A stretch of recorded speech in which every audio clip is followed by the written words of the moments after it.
Tyler won. What's she at? Rock. Rock. Both these scissors. Ready? Go. Rock, paper, scissors, shoot. Same rock. Okay. Ready? Go. Rock, paper, scissors, shoot. Same rock. Ready? Go. Rock, paper, scissors, shoot. Same rock. Oh my god. Ready? Go. Rock, paper, scissors, shoot. Same rock. 4 rocks in a row. Okay, ready? Yep. Go. Rock, paper, scissors, shoot. Overlooking life, but that's the biggest blessing. Just engage with who you are and throw the biggest wedding. Just think of this as food for thought. You feel I'm overstepping. I got a good degree in knowledge if it's ever question. I'd rather see you shining than a Hey, hi, hello. Welcome to Chasing OK Life's Marathon, a podcast about anything and everything presented by LiveOK. LiveOK is centered around promoting mental health awareness. Visit ShopLiveOK, that's ShopLiveOK.com, where the proceeds go towards making a difference. Now let's get into it. Hey everybody, welcome back to another episode of Chasing OK Life's Marathon. I appreciate everybody for tagging along with me. Make sure you like, share, subscribe, and do all the fun things that's down below. Today's going to be a long episode, the longest episode to date. And you may be asking, how do I know it's going to be a long episode? I know I say it's going to be a short one a bunch of times, but the reason why I know is because I just spent the last 6 to 8 hours editing part 2 of the episode, and I'm recording part 1 right now. So I will be putting it out as a part 1, as a part 2, and as a whole. So if you want to watch it as a whole, I appreciate you, but I hope you enjoy the content. I hope you enjoy what we have, what's being discussed, and yeah, like I said, keep sharing, following, subscribing, and continue with the journey. We are at 77 subs as of recording, 23 away from that 100, and I feel like once we hit that 100 mark, we'll just shoot to 1,000. I just feel it in my bones. But like I said, I'm staying consistent, providing y'all an episode every 2 weeks. I know I said I was going to provide some snippets on Black History Month.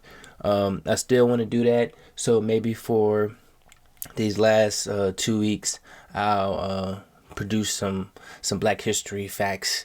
I still am reading the book. I had to take a little bit of a break reading it because I spent the last 2 weeks cramming. I spent the last two weeks cramming knowledge for a venture that I'm doing, that's gonna help me make the money until the pod pays me. But other than that, that's my life update. We had 77 subs. Let's get those 23 more. Let's get them sharing, subscribing. I will provide y'all with some more Black history facts, because Black history is American history, and I hope y'all learn the revisionist history, because if you don't know your history, you're doomed to repeat it. And then if you just believe the one source, then you just go on being ignorant to what actually may have happened. So I'll leave it at that. I wrote something down and I can't read my own handwriting. Oh, it says rundown. Episode rundown. So we're gonna be going. It's like I said, it's gonna be a long episode. So I'm gonna try to keep part 1 somewhat short. I do have a lot to talk about. It's just depending on how much I'm going to be talking. But we are gonna get into the sports. We are gonna have our current event. We are gonna talk about a topic, and we will get to a guest. No. Not a guest. 2 guests. 2.5 guests. You'll get the half if you watch the part 2. But yeah, let's get into it. I know I've been talking for a little bit for the intro, so let's just get into the sports. Where we at? Boom. All right. So in sports, I was right. I told y'all the Seahawks was gonna win the Super Bowl. Congrats to Seattle. Congrats to how does his name? I was about to call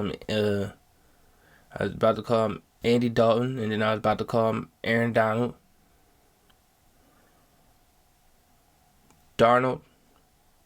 Sam Darnold.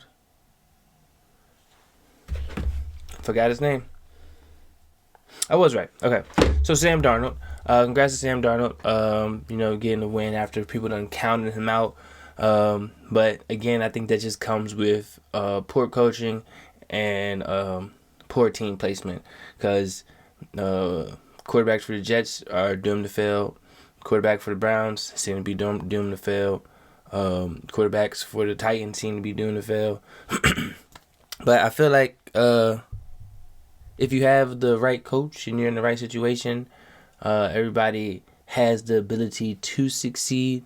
So it just took Darnold a few teams to find the coach that was right for him. I don't know if they've been together before, but the coach that was right for him on the team that was right for him. I know defense played a significant part. It was a boring Super Bowl because that's what happens when you have two strong defensive teams. It's not gonna be it's not gonna be a high scoring game. It's not gonna be flashy. So yeah. Congrats to Seattle again, and congrats to Kenneth Walker for winning the MVP. I personally, and the people who I watched the Super Bowl with, thought that the kicker, Jacoby Myers. I'm bad with names, man. Google again. Jason Myers. I knew his last name was Myers. So Jason Myers, I thought, and the people that I watched Super Bowl with, should have won the MVP because he contributed for 15 total points, maybe more. But he outscored New England all by himself. And I know a lot of people, he couldn't kick the ball if Walker didn't get him down there, or if Darnold didn't get him down there. I mean, yes, it's true, but you still got to be accurate enough to, not miss, to get those points to put your team up.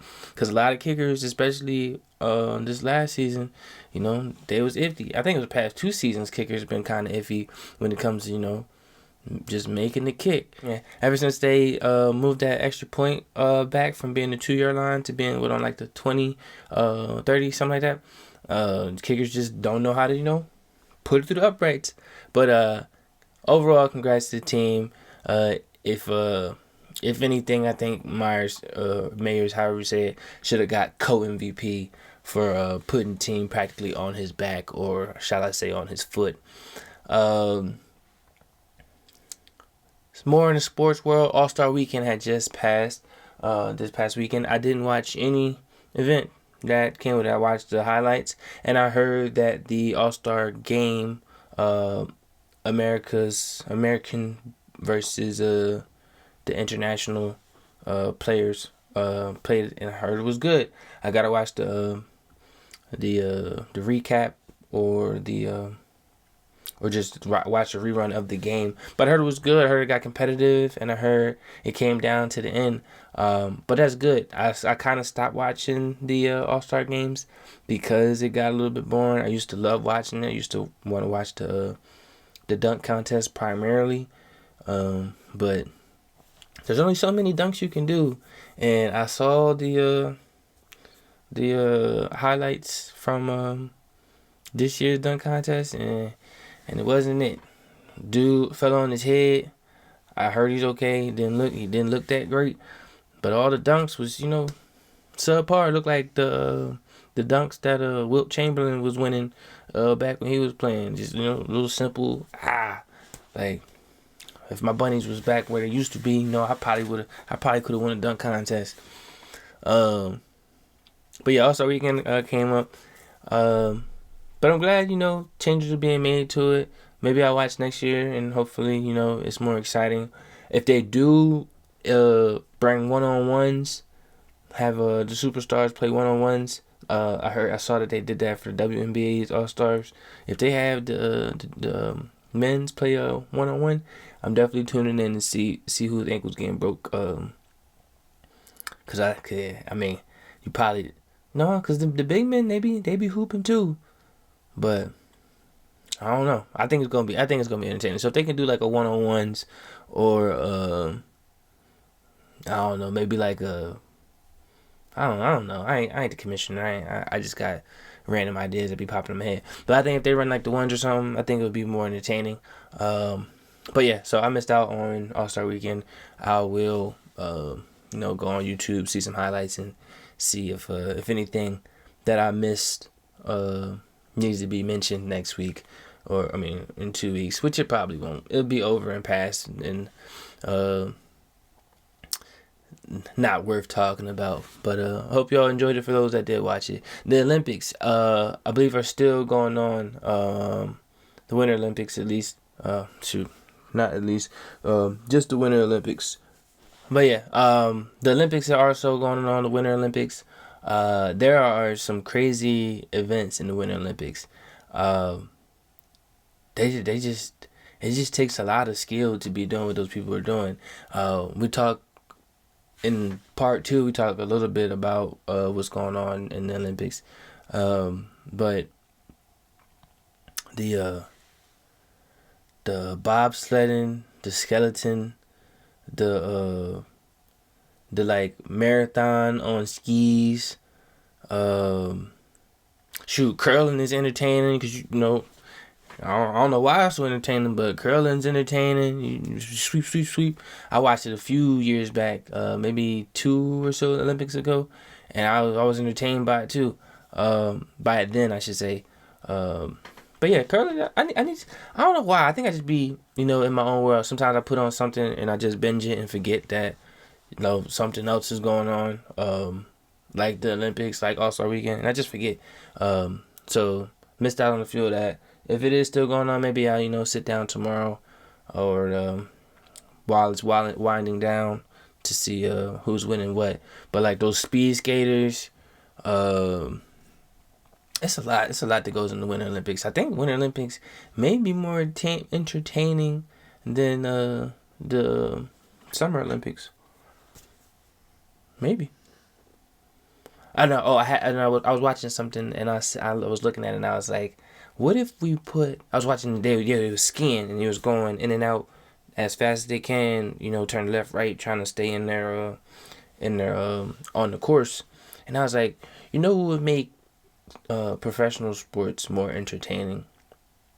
If you took an average person, or even a like subpar person that I feel like subpar and average are the same thing. Either way, you take an average person and you put them in an event, and you have that person try their hardest to do their best at that event, and you see how fast or slow they go. You see how many mistakes they make, and then you put the professional in. You be like, yo, it actually is a lot harder, or maybe a lot easier than you think, when you see somebody of average athleticism try their event. I just think it's crazy that I just thought of one thing that I wanted to talk about with the Winter Olympics. I forgot the name of it, but there's a movie called The Eagle. So if y'all watch, or Eddie the Eagle, whatever it's called, I just know Eagles in the title. But if y'all have seen that movie, it's when they go super fast down the hill on the skis, and then they take off, and then whoever goes the farthest is the winner. I want to know how that, I could probably Google it, but I want to know how that just, they was just some people, they was skiing, and they was like, yo, I bet you I could, jump further than you. And he's like, no, I bet you I could jump further than you. And then it just turned into an Olympic sport of going super fast downhill and then taking off as aerodynamically as possible and trying to land as far as possible. That's just ridiculous to me. Skeleton, I talked about it previously, and I talked about it in the future. That's crazy to me too, cause I feel like if I was doing it and I was going down and all I had is a helmet and my body just freely on this little sled, one move and I'm gone. More power to the Winter Olympic people. Congrats to all the winners. I did want to say that it's gonna bleed into politics a little bit, but everybody that's up in arms and upset that the people representing America is upset with America and don't think that they should be competing, y'all got problems because y'all, I guess, are blind to the things that are happening in America. Like, we not great. I mean, we not. And if they're voicing that we're not great, you should, look and be like, hey, maybe we're not that great. Maybe all the stuff that I'm seeing, all this chaos, maybe I need to, get out of my bubble. Maybe I need to try to make a difference, especially if those that are in power with the position to actually make a difference. Y'all should be doing something instead of complaining about people, and they're not even explicitly saying like blah blah blah. That it's hidden in the words. It's plain as day, but it's hidden in the words, and there's nothing I can do about it, except tell y'all to listen to those people. I did have something written down. Is it a bad player or is it a bad coach? And I kind of talked about it. I think it's bad coaching sometimes. Kind of, switched gears from the Olympics and just went to like a whole new subject. But that's all I'm gonna say about it. Is Olympics, they get coached. But I feel like if you want somebody to reach their full potential, if you have somebody with a lot of talent and you give them a bum coach, they're not gonna reach their full potential. Some coaches are great, some coaches suck, and some coaches, some people were put on this earth to coach people and make them great, and that's why you have all the Hall of Fame coaches, all the people that when you think of a coach, that's who you think of. So yeah, I think it's a lot of bum coaches out here. A lot of people, especially the the parent coaches. I think it's 50-50, but I think if your dad is the coach and that makes you automatically the starter when you get there, then that coach needs. I mean, unless you him, then that's fine. But if your dad is the only coach and he was just like, yeah, you good enough at the moment, so I'm gonna start you, but you overlooking somebody that is possibly better as that parent coach. Are you gonna be like, yeah, I know my son isn't that great, and I know this kid is a little bit better, but he's also my son. Like, how does that work out? I feel like there's movies about it. I feel like it's happened in life because we lived a long life of sports, so it probably happened before. And if you experienced that, if your dad was a coach and you started and you knew somebody was better behind you, let me know. Drop it down. Let's talk about it. How did you think that impacted other people's lives?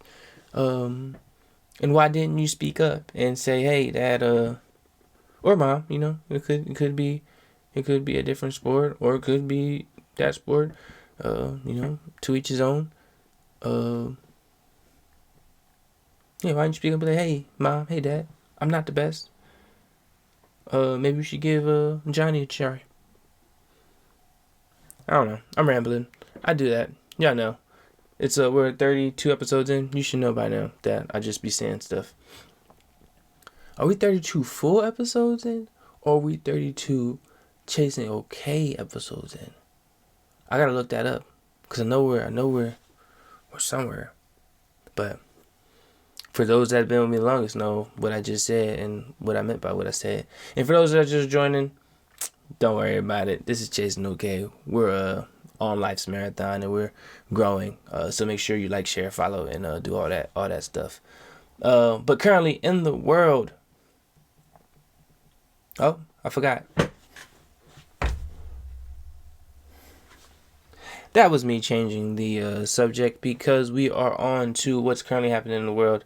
I don't know if anybody has or keeps up with the news and what's going on in the world and cases and stuff. I don't stay fully up to date with it because it's a bunch of nonsense in the world, and it's just if all the negativity, just feeds on you. So I try to stay away from all of it. But when I do pay attention, like I did this past week, where Pam Bondi, who is supposed to be serving justice to the people that needs to be prosecuted, and all she did was a Mean Girls act.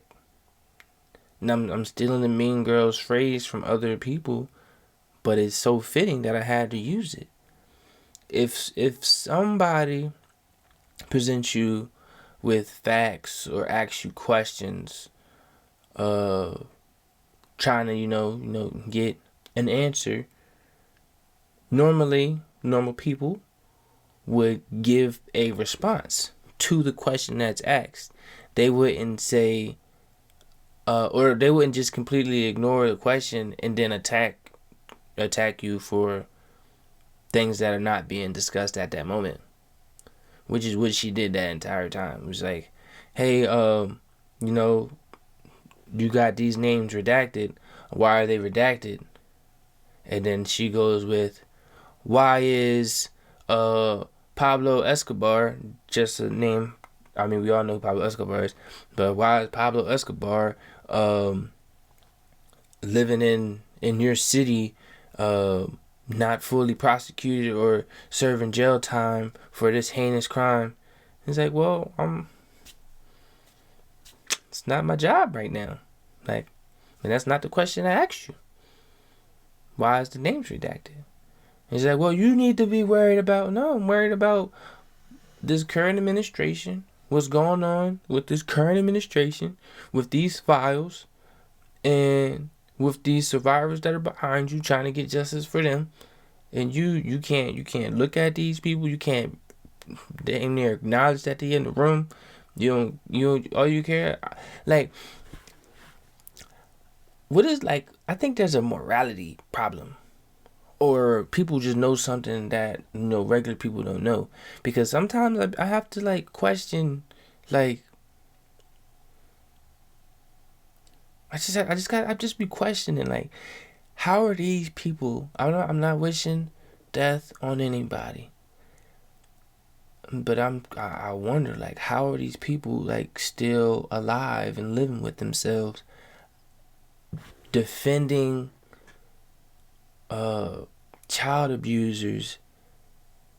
I wanted to be a lawyer growing up. And I know there's, like, you can be a lawyer on one side, you can be a lawyer on the other side.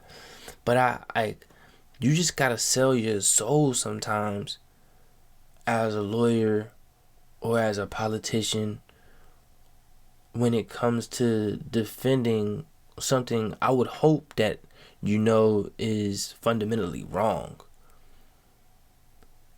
So like I'm just going back to me saying I want to be a lawyer. Like, if I would have became a lawyer, and then I represented somebody that that unalived their entire family, because everybody's entitled to a lawyer, and if I was that person that was just my client is innocent, when everybody knows that he not. And if I'm that good at my job and I got my client off, I just let a family unaliver go free in the world.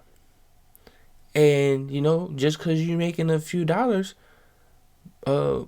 being, the lawyer that, is that good to, get somebody like that off back on the streets, I feel like that has to weigh on you. And for those that don't weigh on,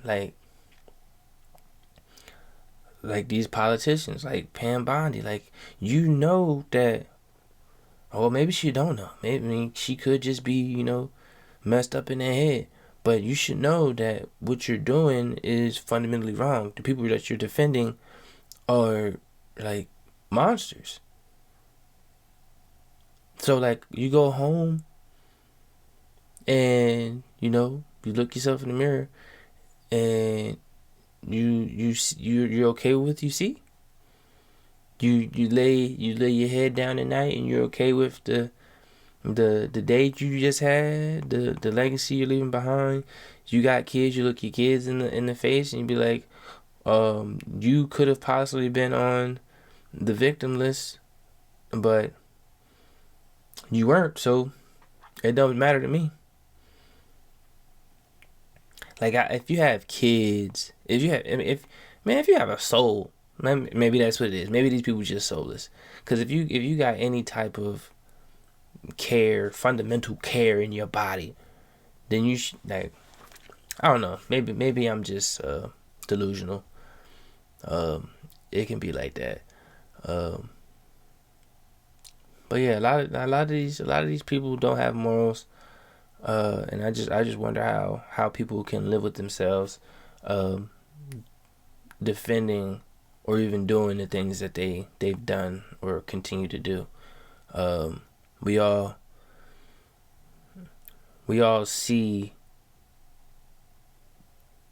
but I guess we get a little numb to it, and when you become numb, because it's just so much that's put out. Like you get negativity after negativity after negativity, or just bad news after bad news after bad news. You're just living in, and it just becomes normal. And then they throw another distraction at you to make you forget something, and then you're like, oh, something else crazy just happened, and they throw another distraction at you, and then just so many negatives. So much bad, so many distractions, you just forget, and then you just become numb to all the nonsense that's going on in the world. So I just implore the people to, I've said it before, do their research, care about something, speak out. Closed mouths don't get fed, because if everybody's quiet,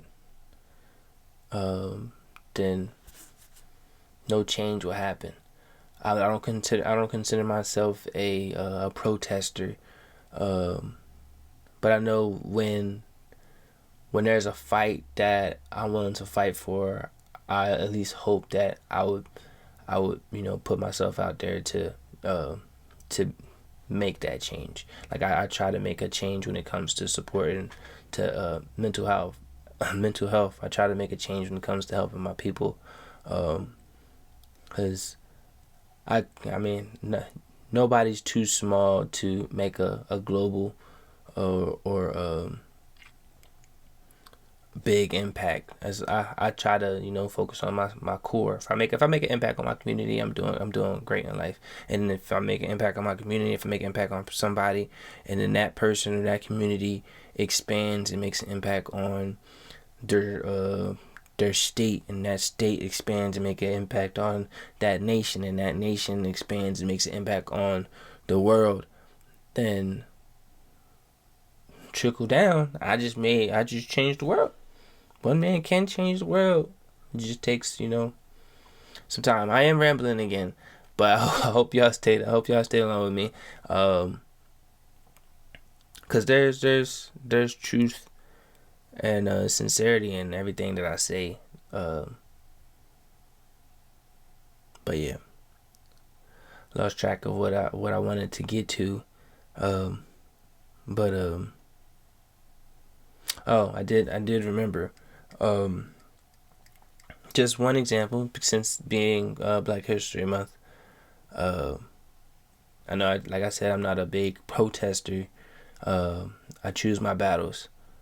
But we have to understand when things are wrong. And for those that do speak up, you are making a difference. More people have to speak up. More people have to protest. More people have to call for change. Because if the MLKs, the Malcolm X's, the Rosa Parks, the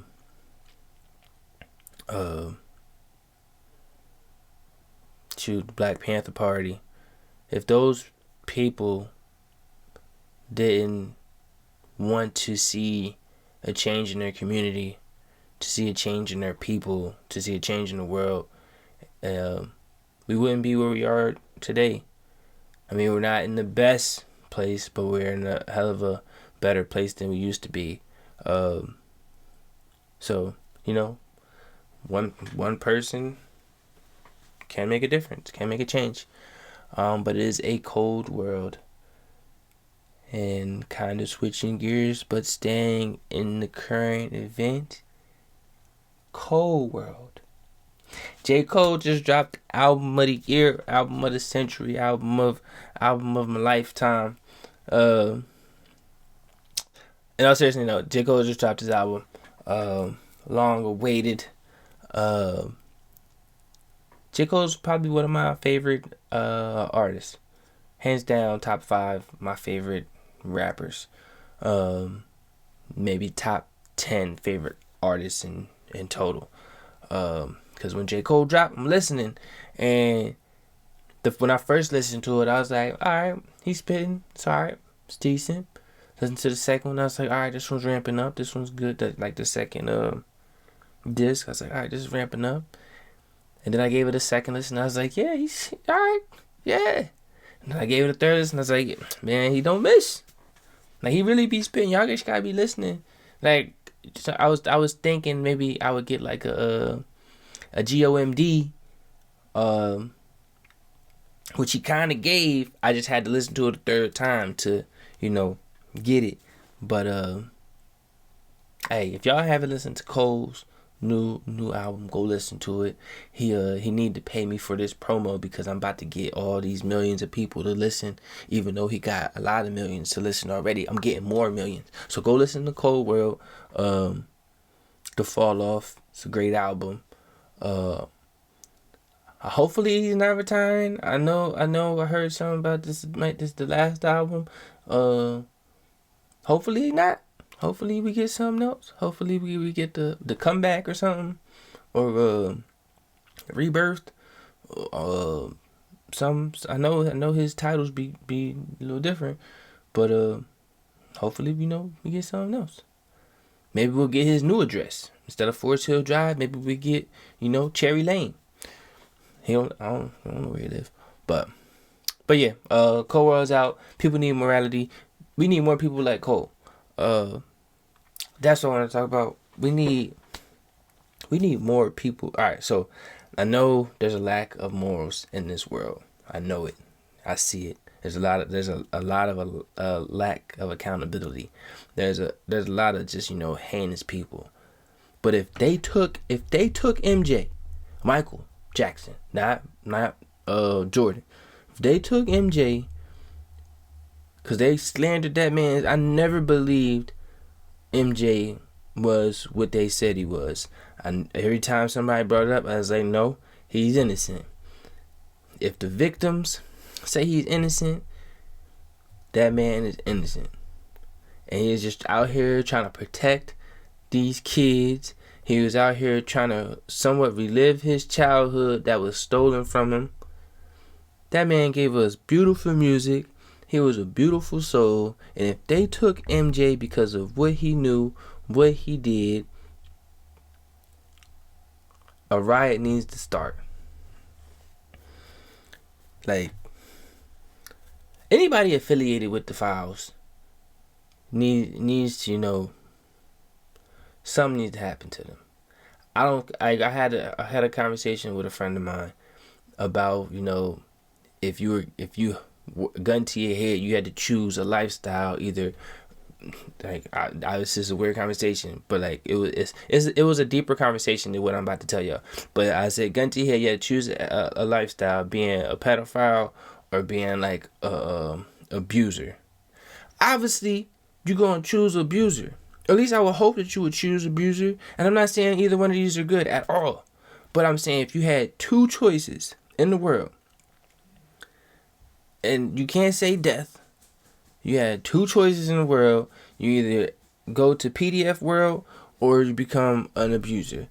I would hope that everybody would want to become an abuser, because if you do anything to children, I wish nothing but death upon you. And if y'all don't feel that way, something's wrong with you.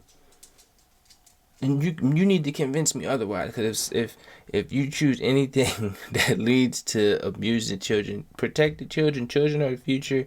Children are children aren't born racist. They aren't born with hate in their heart.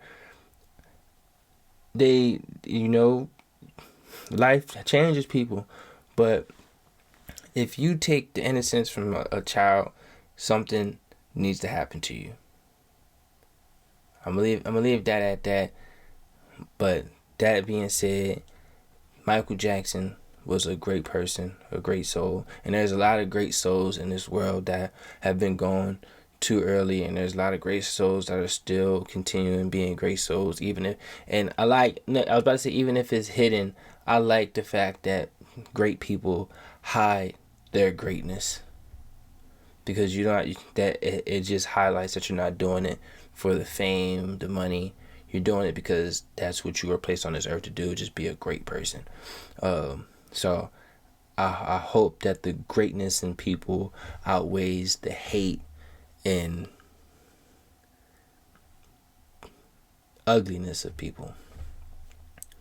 And with that, we move on, because it got a little too intense for the time that I'm recording this, and I could go deeper into conversation, but I'd rather have this conversation with people, because if somebody wants to rebut what I just said in the past 5 minutes, then I would really like to have a conversation with you to understand your thoughts. But moving on. Moving on. I keep forgetting which side my thing is, so it's got to be this side. Go left, down. Cool. All right. We'll talk about our topic of today, which I don't have one. Yeah, we want to talk about our topic of today, but I don't have one. I have the whiteboard up, and it doesn't say. Well, it says something, but I didn't do any research, and I don't have a chapter that I've read to give you my Black History topic.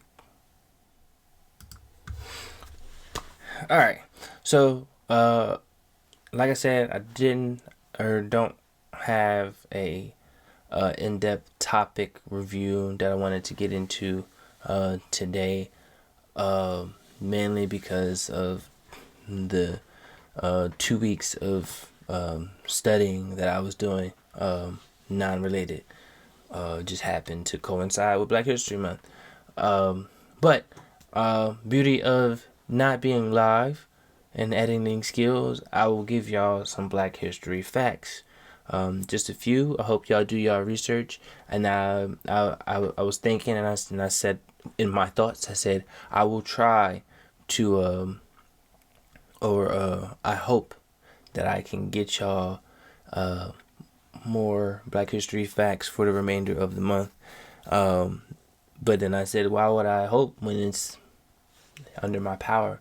So I will try my best, and I will try my hardest to remember to set aside the time to bring y'all some American history facts that were impacted or that were made by Black people. So Carter G. Woodson is known as the father of Black history. Interracial marriages became legal in 1967. 1967. Wasn't that long ago. William Tucker was the first African person born in America. Black History Month is celebrated by Canada, the UK, Germany, and other countries as well. I didn't know that. I see. Black History Universal. I really didn't know that it was celebrated overseas in other countries. The more you learn, knowledge is key. President Gerald Ford officially recognized Black History Month in 1976. during the United States bicentennial. Thank you, President Gerald Ford, for officially recognizing black people in Black History Month. Claudette Colvin was the first black woman who refused to give up her bus seat in Montgomery, Alabama. So it wasn't Rosa Parks. Rosa Parks did it, but Claudette did it. And from memory, I think she just was sent to jail like immediately. I don't know for sure. Let me see. Beauty of editing. Okay, so Claudette Colvin, before Rosa Parks, was the first black woman to refuse her seat, her bus seat in Montgomery, Alabama. She was arrested by 2 officers based on the short reading I just did, because Google is the thing. Do your research. Althea Gibson became the first black tennis player to win Grand Slam. It's nice. Black History Month has a theme each year. I didn't know that either. What's this year's theme? Let's look it up. This year's Black History theme.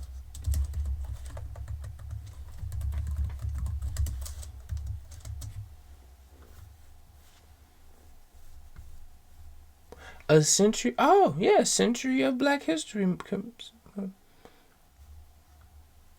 All right, so I didn't know Black History Month had a theme each year, and this year, as I previously stated, Carter G. Woodson founded or established Negro History Week in 1926, and then it later on became Black History Month.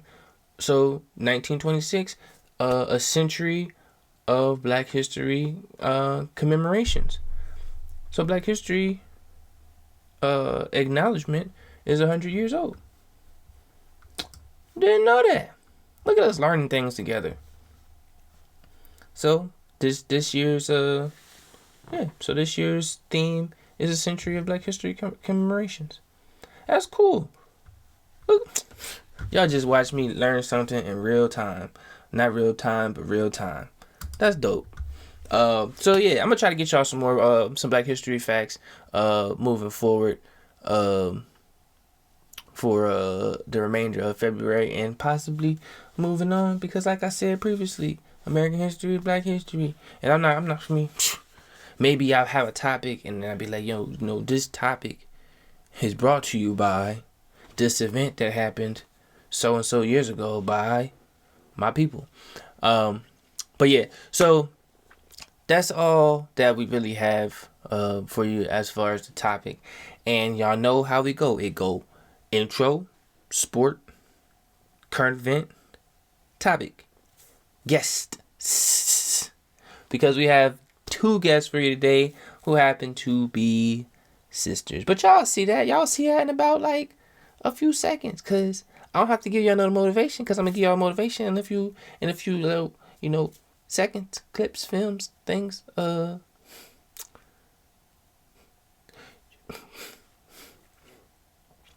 Y'all gonna see what's coming up next, and I don't know how I should do it. Should I do like a grab and then I edit it right there, or should I do another swipe, or should I just smack it and then have it fly around, or maybe I just do all 3 and it just be craziness? I don't know, but y'all gonna see it. So I hope y'all enjoyed the pod. I hope y'all enjoy life. I hope y'all keep doing great things. Like I said, it's gonna be a part 1, a part 2, and a full. So if I just do this part 1, my motivation will be what it's always been, is to never give up and keep trying. Keep striving for what you want. Nobody's going to hand you what you want. You have to put in the work to get it. You have to grab what you want. If y'all ever watched The Pursuit of Happiness, there's a line that Will Smith gave his son, and paraphrasing, it's like, don't let nobody tell you what you can't do.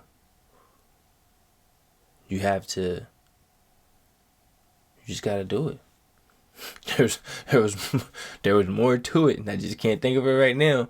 But the primary purpose of it was like, don't let nobody tell you what you can't do, because you're the only person that is in control of your future. Don't let a single moment impact the rest of your life for the negative. Make a single moment impact your life for the rest of your life in the positive. Keep doing great things. Keep living life. See ya. As you can see, we're here with 2 guests and different scenery. This is my living room. I'll have them introduce themselves in a second. But hopefully y'all, hopefully y'all are continuing to follow along, like, share, subscribing, doing everything that's down below. I appreciate all the love and support. Make sure y'all comment and share. Other than that, let's get into it. So, who do you have here? Hello, I'm Tyler. Twin number 2. I'm Taylor. First off, happy Black History Month. Say it loud. I'm black and I'm. There we go. Taylor, twin number 1. All right, so y'all answered my first question. So they are twins. Is it fraternal or fraternal? Fraternal. With F, with R? F-R-A. Okay, so fraternal twins. The oldest and the youngest, the shortest. By 2 minutes. By 2 minutes, okay? Big 2 minutes. So you gotta get technical. Before we get into y'all background too much, I do have an icebreaker that I want to try out. This is the first time I'm doing this icebreaker because the normal one was outer space or deep ocean, and everybody chose outer space, I believe. Yes. Yeah. So this one, y'all can answer in order of birth. If you had the opportunity to get $1 billion right now, but you can only live for 20 years, would you take it? And what would you do? I'm not going to take it because I think you know this. I'm pretty sure I told you, but I always see myself living to the age of 88. 20 years from now, it's not the age of 88. But if you said like 40 years, I would take it. What I would do with it? The generic question or answer: pay off debt, get a new car, probably get a place to live. It's $1 billion. Yeah, but even if it's $1 billion, I don't need a big house. That means that's a lot to clean.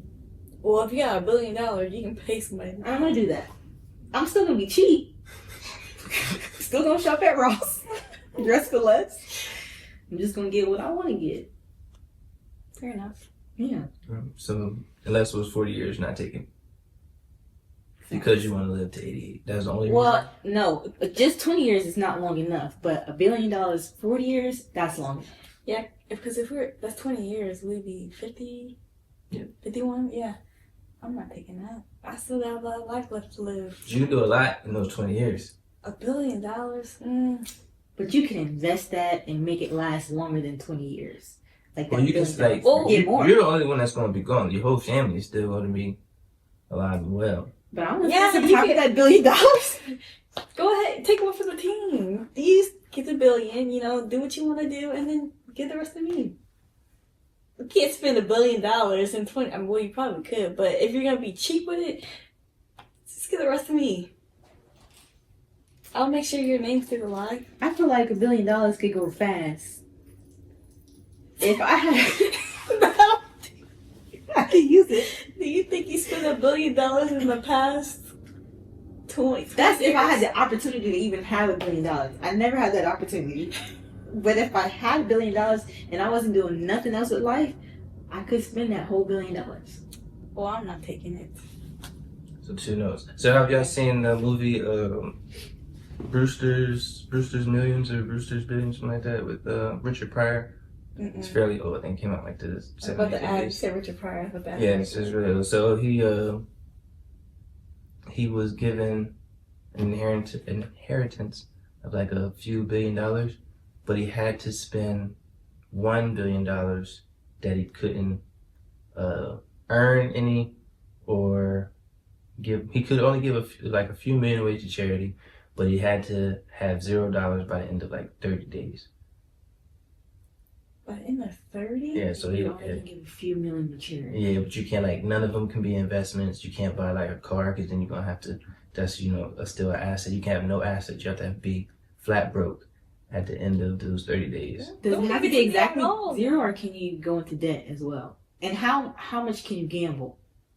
But even if you gamble, there's a chance of winning more. Yeah. So he gets, like, a lot more, but for him to get the remainder of the inheritance, he had to spend the $1 billion in 30 days. What would I do? How many 1,000s or how many millions is in 1 billion? Because how many friends do I have? 1,000. Not, Everybody's getting money. how many thousands is in a billion? No. How You many? just give straight to friends. What about family? How many millions are in a billion? Because 1,000. How many thousands are in a billion? that's not what I meant. How many millions is in a billion? 1,000. 1,000. A thousand. Oh. Yeah. You even got If 1,000 anybody friends. hears the random voice, that is her fiance. It's just this one. No, you're good though. It probably didn't pick up that much. Okay, so 2 no's. I have to mark, or I guess I'll mark it down. Oh, you was betting on it?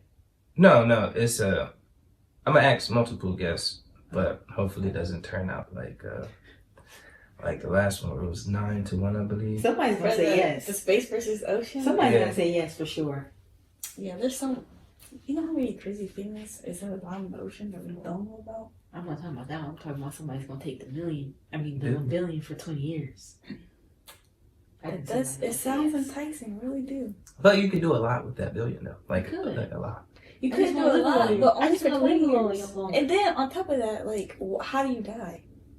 What if it's like a slow, painful death? I definitely don't. If I had $1 billion, I'm picking how I die. No, well, I didn't go too deeply into it, but I assume, the day you accept the money, 20 years from that day, you just don't wake up. That's easy. That's peaceful. That is peaceful. But I'd never go to sleep though. So then, first of all, on the last crazy. day, on the last day, on the last day, psychosis. the last day, no, because So you're just gonna fall out. Just be walking. I be guess like, so. Just be like, Can't oh, get me, yeah, I'm not sleeping, then done. that's it. Well, 2 no's to the $1 billion. If anybody new that I haven't interviewed is watching, let me know if y'all would take it. I probably would take it because there's a lot that I think you could do with that $1 billion. Just leave a Like what? charity. So charities, but like I wouldn't give to charity. I would like start my own, Okay. and then my own little foundation. Start like leagues and stuff. Oh. I would. My name would still live on past those 20 years. Is the reason why I would take it. Okay, I get that. Got you. Also, like even starting the leagues and stuff, you would be making money. Well, your name would be making money. So it would just be passed out to whoever. You ain't freaking. You heard that? I heard it too. I did. I had Kane, the 2-finger combo. I couldn't eat the They have third like 2. But I say they I have couldn't like 2. eat the third one. Canes for those. His that- meals is 2 2 fingers. fingers. I think Canes is overrated. I like it, but If so you good. want a good plain And they quality raised their chicken, price. They did. They always They, did. yeah, But 3-finger combo used to be like what? $8, $8 something. $7. Man, I was like It's 15. Like, why is it so expensive for the same stuff? I know, right? The tenders got smaller. They did get smaller, but like you said, like you just want good quality tenders, I guess. Good plain. That's the same thing. Like if you go to In-N-Out, if you want a good plain burger with fresh lettuce and tomatoes, go to In-N-Out. It doesn't have that much flavor. The fries are nasty though. I didn't mention the fries. You gotta eat them fast. You can't let them cool down. At least that's how I eat In-N-Out's fries. But have y'all had Lane's chicken? No. Lanes? Yeah. I heard heard somebody about came. Yeah. Well, they're like I think Lane's was first, and then Cane's branched off, and then like the similar recipes, and I don't know. It's like a Like a brother sister company?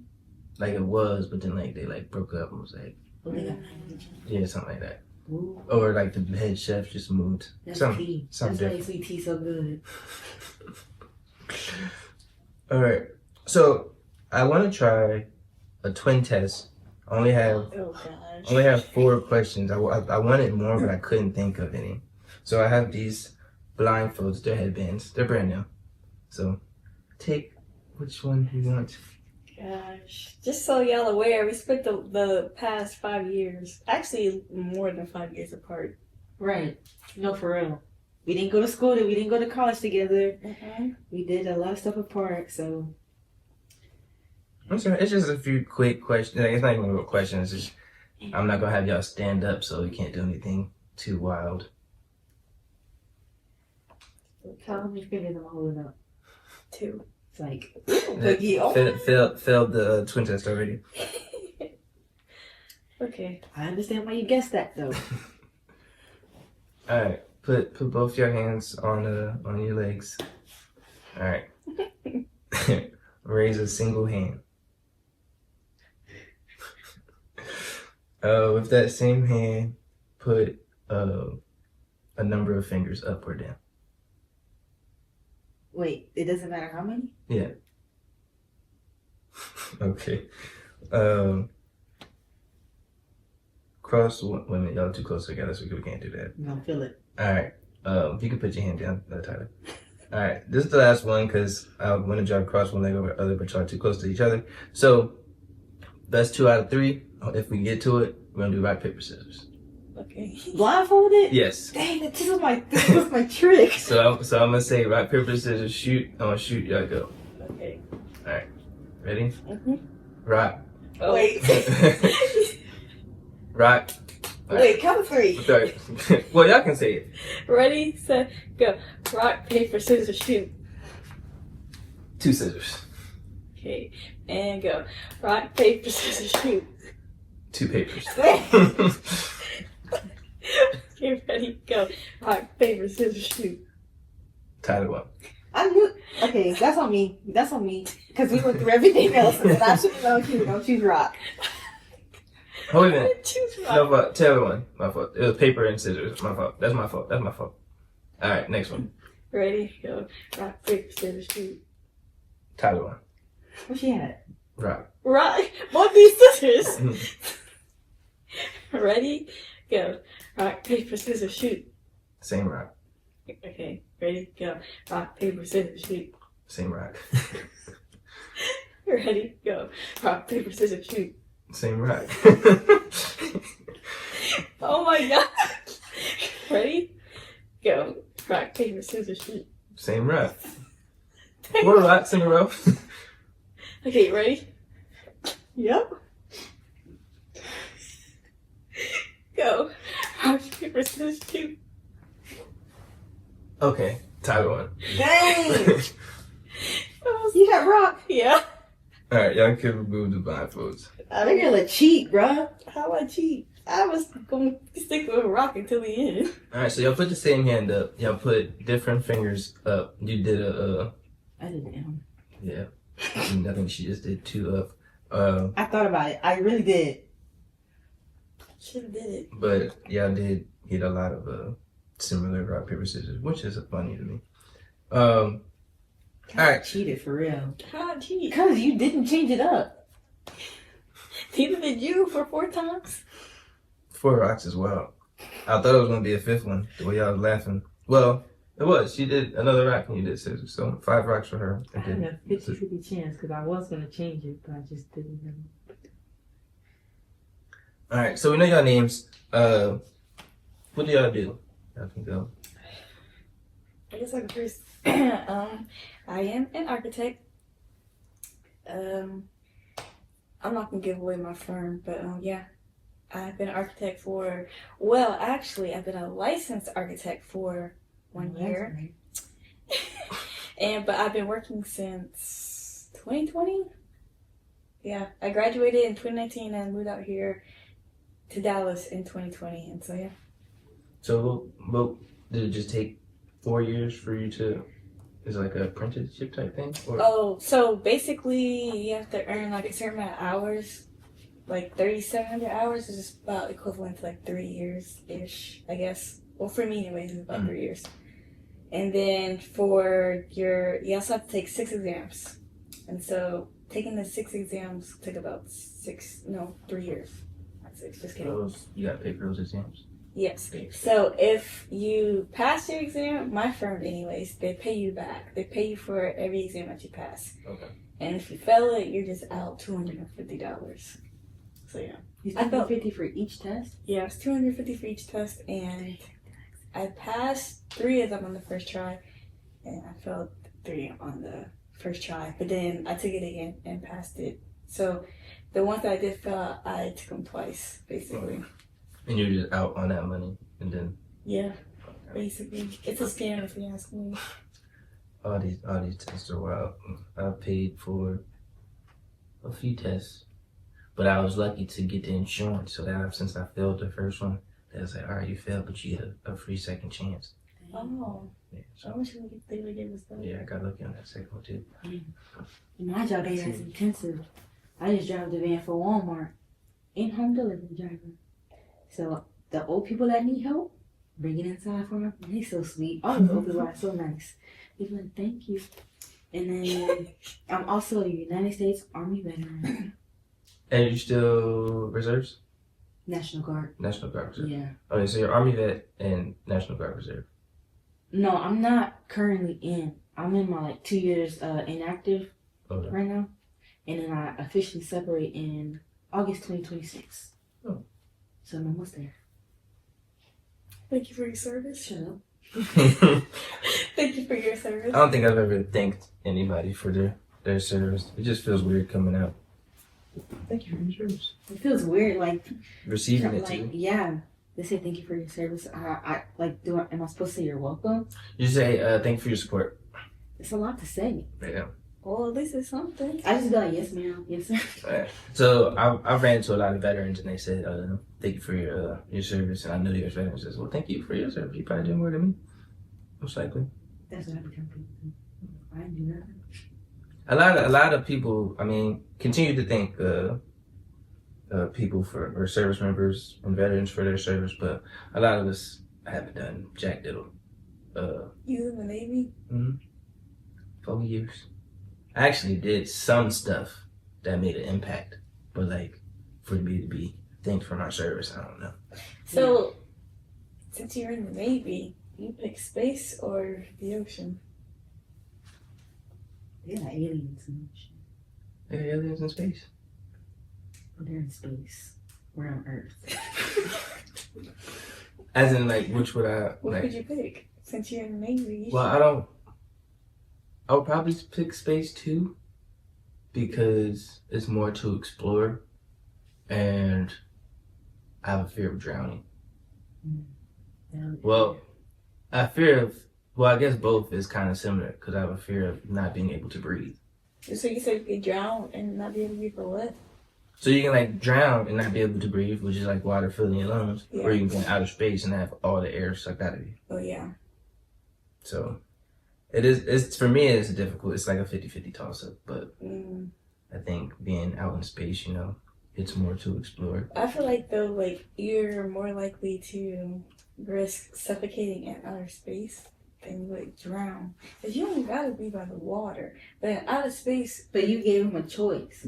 No, I'm just pick. I know, but I'm just saying, like, because he said like you can lose your breath in the water. What do you mean I don't have to be by the water? If I choose the ocean, I'm surrounded by Oh, you're water. right. But okay, but listen. Never mind. Edit that. Nope, it's keeping it highlighting. It's gonna be the entry to the video. And also, I'm smarter than this. I'm an architect. and also, I don't like the way the people in the that Titan submersible went out. So, Oh yeah. Oh yeah, that was scary. But I think that was kind of their fault. Ooh. Yeah. Maybe rest in peace. I'm not even trying to be. Well, I mean, it's been a bunch of think pieces on it. Yeah, like I don't know. I think they knew some of the stuff was gonna happen, but something like, I don't know. I forgot how it went, but whatever it was, they could have avoided it. Yeah, it was avoidable. Man, just don't go down there. If I go into a vessel and it's being controlled by a GameCube controller, GameCube? I heard it was It PlayStation. might have been PlayStation. That's I just know. crazy. I think it had colors on it. That's why I went with GameCube. But yeah. If I saw They're that, sitting like I'm this yeah, you close. good. How many was it? Like 4 or 5? I think so. But they were all really close. Like, Yeah, squished in that one Yeah. thing. Yeah. and they were trying to go see the Titanic. I don't know what they were trying to do. I just Yeah. know they went down there foolishly and they come back up. I don't think the son wanted to go down there, actually. Nope. The son didn't even want to go down there. He's the smartest one. Sad. But rest in peace to those folk. Make smarter decisions in life. All right, so we have an architect and we have a vet Delivery slash driver. reservist slash delivery driver. How do y'all measure y'all successes in life? Like, are y'all where y'all want to be? And how do you think you can get to where you want to be? I don't think I'm where I want to be. Actually, I know I'm not. I would like to. I'm in a firm that does just like multifamily and senior living, so like apartments and stuff like that, and some single family for rent homes. But I eventually want to start designing and building like actual like big residential residential houses. So like luxury houses, almost like mansions, but they don't have to always be a mansion.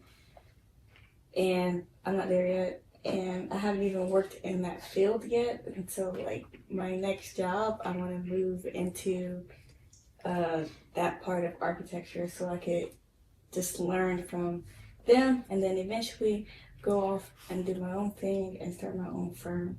Maybe not like a large firm, but just like like three people firm or whatever. So yeah, I still have a long way to go with that. And so getting my license was like a first step to getting to there, which I don't think I actually need my license. Maybe I might, unless I go, probably. I don't know. You don't think you need your license to start your own thing, or just to switch over to? For residential, I've heard different things from different people. I think I still need it, to be honest. And anyways, I just always wanted it because, just another statistic for the Black people, because it's like less than, I can't remember statistics, like 5%, I think, for like Black architects that are registered. And then women's like, I want to say less than 1%, like not even a full percent of that is Black women. So I just have to contribute to that statistic. So still got a long way to go. Has architecture always been like your goal? Like what I want to do with my career? Mm-hmm. Yeah. I think, You building like the little Lego thingies as kids? yeah, Kids? I used to have like Connects. I don't know if anybody knows what that is. Magnetics. The little magnetic thingies. Yeah, I would just like to be handy and just build things and stuff. And then also too, like when we were living at our old house when we were younger, they would build houses behind our neighborhood, and so I would go in there and sneak in there, Where was I didn't know this. I don't know. I think I was just riding my bike and I just wanted to go in the houses, which is not safe. Don't do that, kids. It's not safe. But yeah, and so I just always liked architecture and like just like designing spaces for people and seeing it like during the construction process is really cool. The same houses where DJ threw that banana peel in that field? Yeah. Inside joke. I don't know what they're talking about. Yeah. Yeah, that is an inside joke. One time, we hate bananas. I think as a collective, me, my brother, and Taylor, our brother, not my brother, we don't like bananas. So one time, our parents told our brother to like eat his banana, and before they had the houses, before they built the houses, it's like a big field, and so like he threw the banana in the field, and he told him that he ate it. Yeah. But then, like, our mom was like, well, where's the banana peel? And so, I don't know how they found out he threw it back there, but they told me to go get it. No, because she said that she saw him throw it. Because, the kitchen window or Oh, it was fixed it facing like the that. backyard. Yeah. He told our mom that he ate it, and she said that she saw him throw it in the field, Mhm. just guessing. And so he felt like he was caught, and she told him to go get it. And he went to go get it and brought the banana back. So your parents like bananas, y'all just don't. Our mom likes them. Yeah. Dad. My dad likes. He eats bananas. Is it like a texture thing or just a flavor? All of the above. I don't like the texture. I don't It's like the stringy. flavor and We the have little stringies. stringies. It's just it's Yeah, I like bananas, but I don't eat them often because I don't like the residual. Mm-hmm. Kind of like with spinach. I like French. I like spinach too. I like spinach, but they like leave like a film. on your teeth. I don't like it. Oh, I know what you're talking about. Oh, let me answer the question. Yeah. I forgot the question. Do you feel like you're successful in Oh, yeah. being life?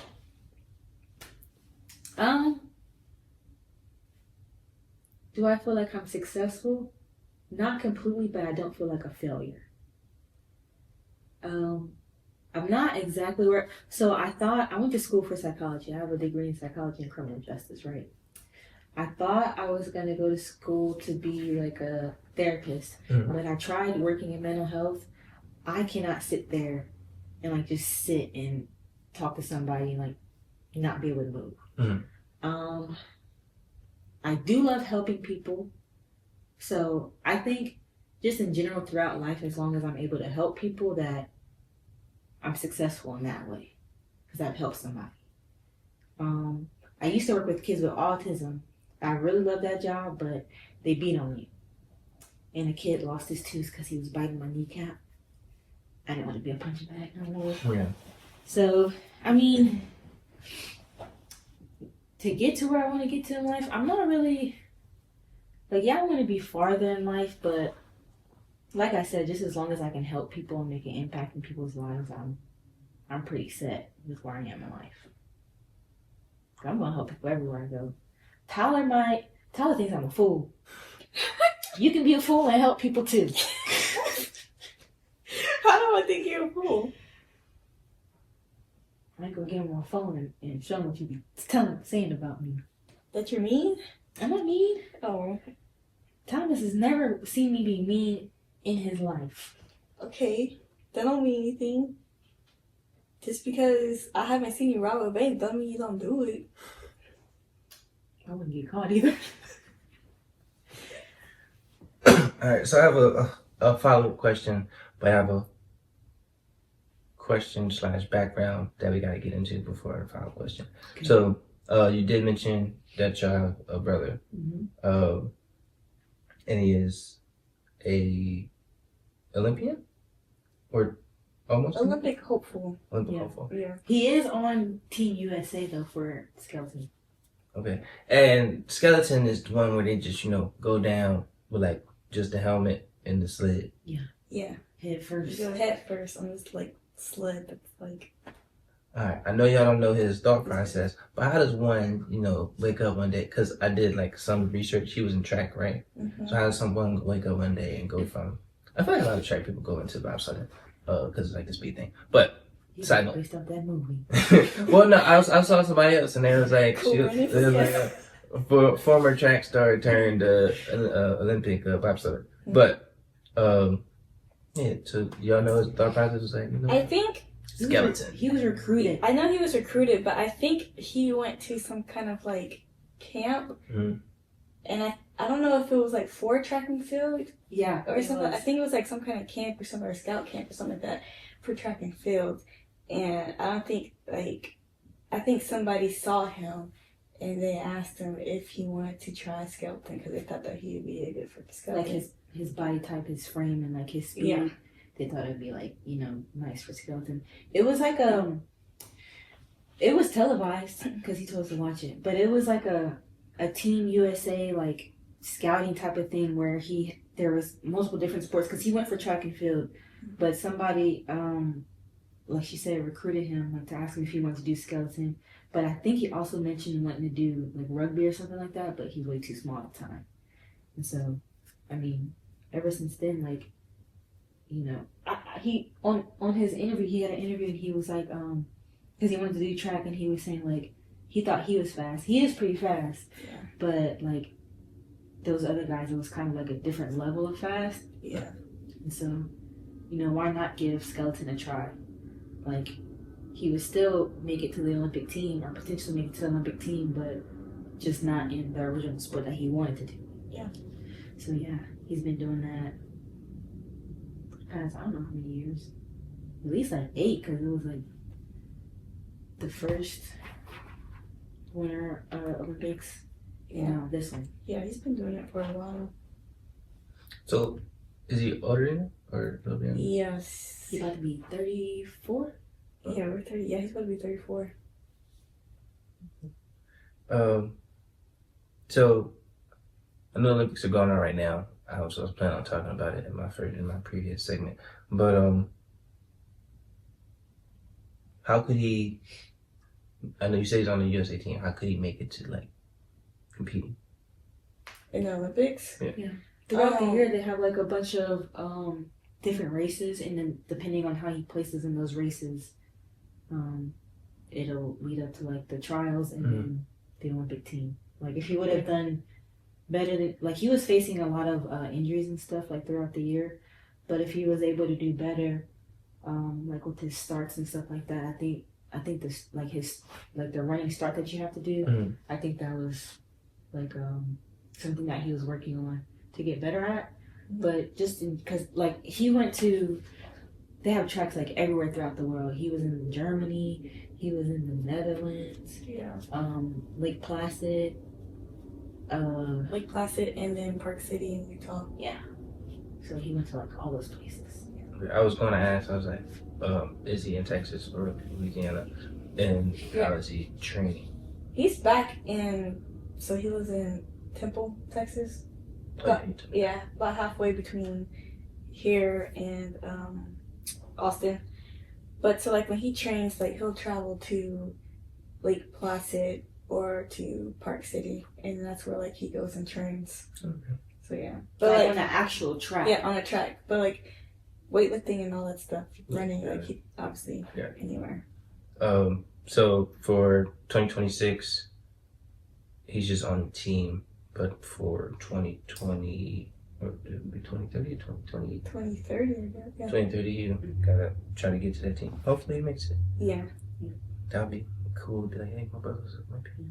Yeah. But he's the coolest brother in the world to us. Yeah, I was gonna say, like, he still made us proud because to go from, like, wanting to do track and then competing and, like, being an Olympic hopeful is crazy. Like, that's super impressive. And then especially like sledding, like where they're going like down 80 plus miles head first with just a helmet, no other gear than that. Couldn't be me.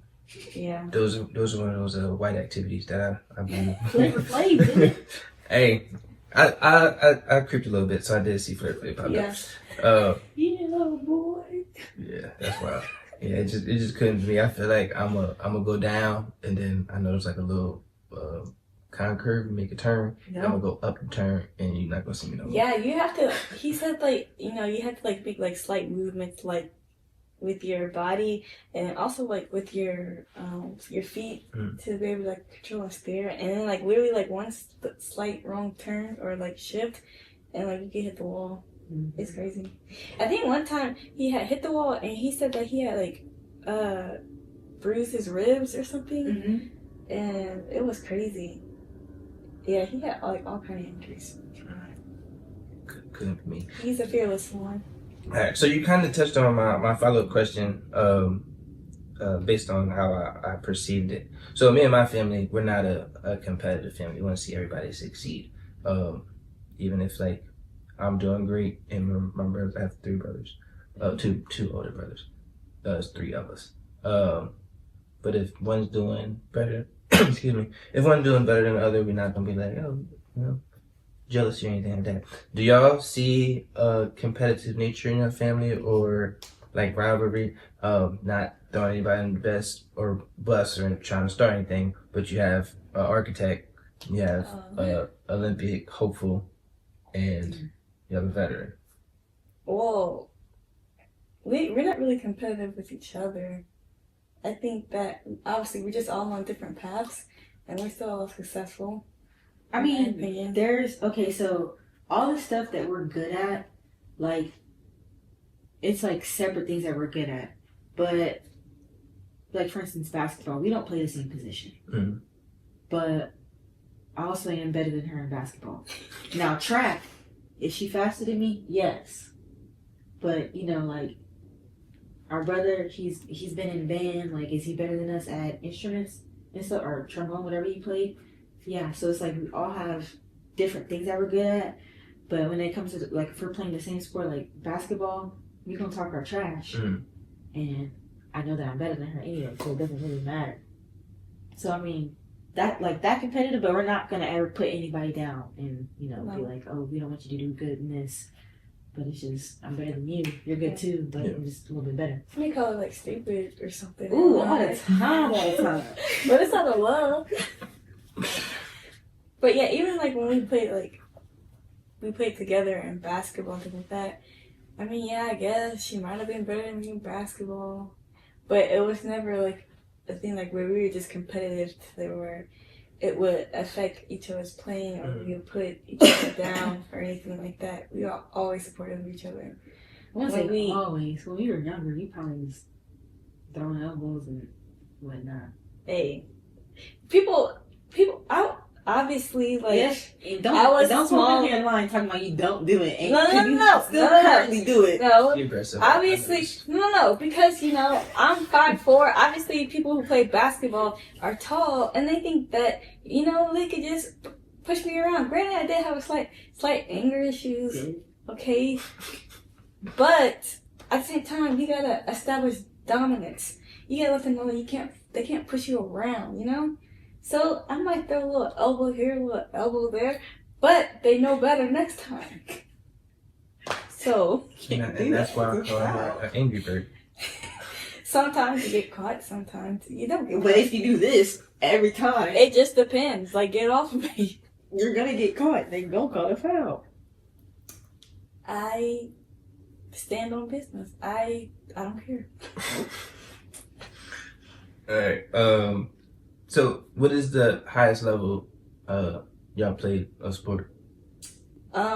Me, my dreams in high school. But, well, we both could have played at the same college. I just chose not to because I wanted to go to school for architecture. Mhm. And the school that had recruited us didn't have architecture. So I was like, I'm not going to be playing basketball forever. So I'm going to go to college. Yeah. For, like, my major. So, yeah. Yeah. Well, fun fact for me, my basketball college career almost ended at freshman year, and that was it. Cause I got kicked off the team. I got kicked off the team because I was laughing. That's what happened that day. But the man didn't like me anyways. But I ended up getting back on the team, so I got to play through like the rest of my college years. Basketball. Yeah, I know Taylor. Taylor don't take anything serious. No, okay. I don't want to take up all the time. I wasn't going to tell the whole story, but since you're trying to make it something that it's not. So first of all, I'm not going to name no names, but the school that I went to, it was a small town, country town. You know how it goes whenever, you know, y'all not the same, you know, don't have the same amount of melanin in your skin. And so this man, he probably was like 6'3" or something. And then all the older girls were telling me like, coach is going to get to you. Coach is going to make you cry. Now, mind you, we had an Italian basketball coach for high school. But yeah. He's crazy. They don't play. Like, he was throwing chairs and stuff. So anybody, and then Well, I would say he's crazy. He was was actually a very sweet coach, but love you him know, to death. like, But yeah, you know, just hothead. yeah, that's what I mean. But he's a great guy for real. But like, the seniors were telling me like he's gonna get to you at least one time, like he's gonna make you cry. And I'm thinking like, I got parents that fuss at me, you know, like our mama yelled at us. And then basketball coach is like, you know, him throwing chairs. He threw that ball at Precious one time, but I'm like, he's not gonna get to me. And then I forget what happened exactly, but he came in my face and he's like looking down at me and like fussing, like he's turning red, like I could visibly see him turning red. I don't know what I did. But I cracked a smile. It was an accident. I didn't really mean to, but I just smiled. And so that day he kicked me out of the gym because I laughed in his face whenever he was fussing at me. It was an accident. I really didn't mean to do it. And then ever since then, he had it out for me. And then me and our best friend Courtney, we had an incident where we overslept, and the practice in the weight room was at 5 a.m. You know, you're supposed to be early. If you not early, you're late. But we got in there at exactly 5 a.m. and he kicked us out. So that's time number 2. And so we had our punishment for that whole week after that. And then the thing that got me was we were at a basketball game. Now I'm at the end of the bench because the man didn't like me. So, you know, I'm at the end of the bench cheering for my team. But then he started calling another girl to go into the game who was like on this side of me. This is the end of the bench, but she was like the very last one, and he was calling her to go into the game, but she didn't know. And so we're like, yo, like, he's calling you to go into the game. And she's like, oh, snap. And my feet were like this. And so she gets up and she runs over my feet, but she trips. And I busted out laughing. And we were losing, so the man was already mad. And whenever he looked down to see if she was coming, he saw me laughing. And so he called a timeout, and then you know, he did his little fussing at me or whatever, and then we had halftime soon after that. And he did his little halftime speech, but he came to me, he's like, if I ever catch you laughing on the bench again, like especially when we're down, you're done for the season. Then he walked out the locker room, and then he came back. He's like, no, you know what? You're done. Put your travel suit on. You're done for the season. You're done for the season. And the crazy thing was, it was a 2-game road trip, and we were on our first game whenever he kicked me off. So I still had to stay for the rest.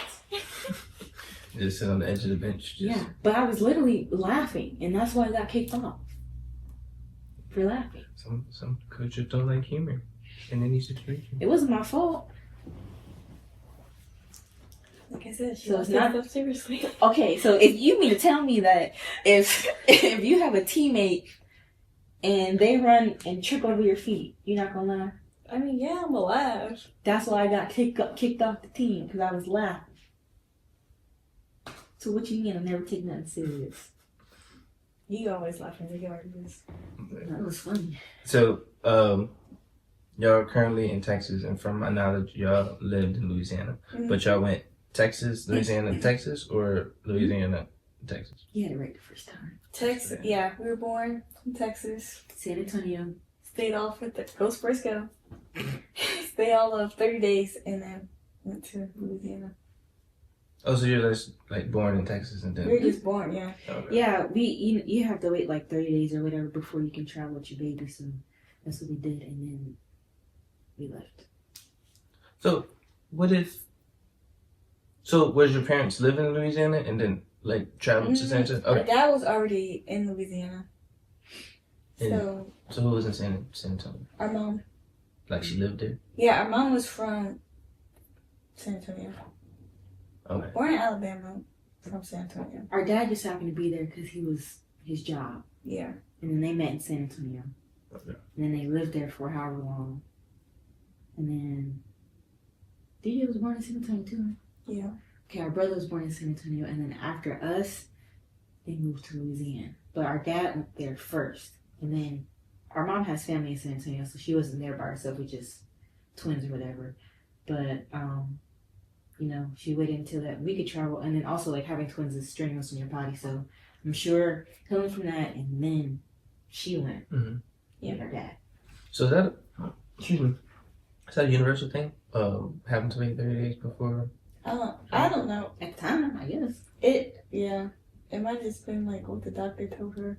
Okay. Or because you know twins are normally like a little premature, Yeah. just to make sure for no complications. Okay. Because like after you said that, I was like, so if somebody, you know, was pregnant, you know, just took a trip somewhere and was like, well, you guys stay here 30 days now. Yeah. I mean, I think the doctors were telling That makes me sense. not to travel But you when you're don't. so close to the due date.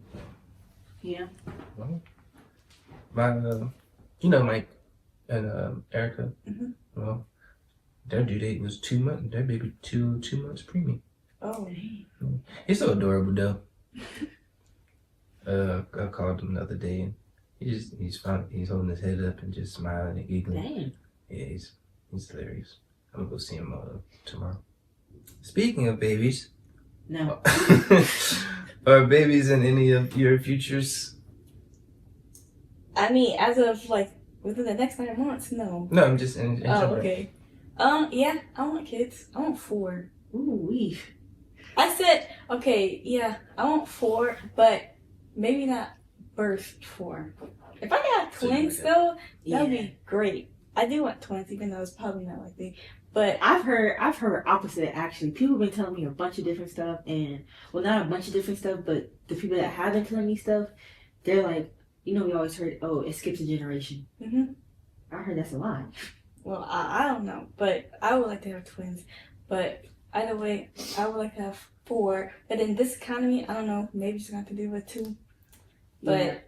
I don't know, like I could birth 2 and adopt 2, something like that. So I mean, kids right now for us aren't, like she said, in this economy. But eventually, maybe I could do like 2. I'm scared. I'm scared to be pregnant. Not because not for the fact of like pushing out a kid. I'm not afraid of that pain, but just like all the uncomfortableness of being pregnant. This might be problematic, but women getting pregnant nose. I like my nose. I don't want to get a pregnant I've nose. never heard of pregnant. No. oh yeah, like Google it. I did see one lady who was like really attractive, and then like during her pregnancy, it looked like she was like allergic to her baby. Yeah. Like her whole face blew Now up. what? That's me. I'd be so upset. Bub, wouldn't you be so upset? No. He's just saying that. First of all. Yeah, sometimes you get like a dark cast over your face too. Like pregnancy does all kinds of stuff to your body. So I am scared about that. And then Mama was very sick with us. I don't know if it's I don't know if that's genetic. Like being sick and throwing up That's constantly. true. Nobody can tell me if that's genetic or not. I'm scared of that. I don't want to throw up constantly while I'm pregnant. I like to eat. You can't eat nothing. Yeah, women just have it bad, man. Y'all have it easy. I'm sorry. Alright, just a side note. So, the person off camera is her fiance, like I said previously. Are y'all in agreement of a kid count? Oh, he already has 2 kids. You have So- 2 kids? Yeah, dude. Yes. Yeah. Want to see Yeah. a picture? His Sure. son looks exactly like him, Bullshit. but light skin, high yellow. Cute little kid. And then his daughter, look, little sassy thing. That's dope. What's the age difference? 2 years. I don't know. 6 and 4. I did not know this. Maybe I'll have you on next and we'll talk about life. But yeah, so he already has 2 kids. So I don't want to be pregnant that long. I'm not, What do you mean that long? so calm down.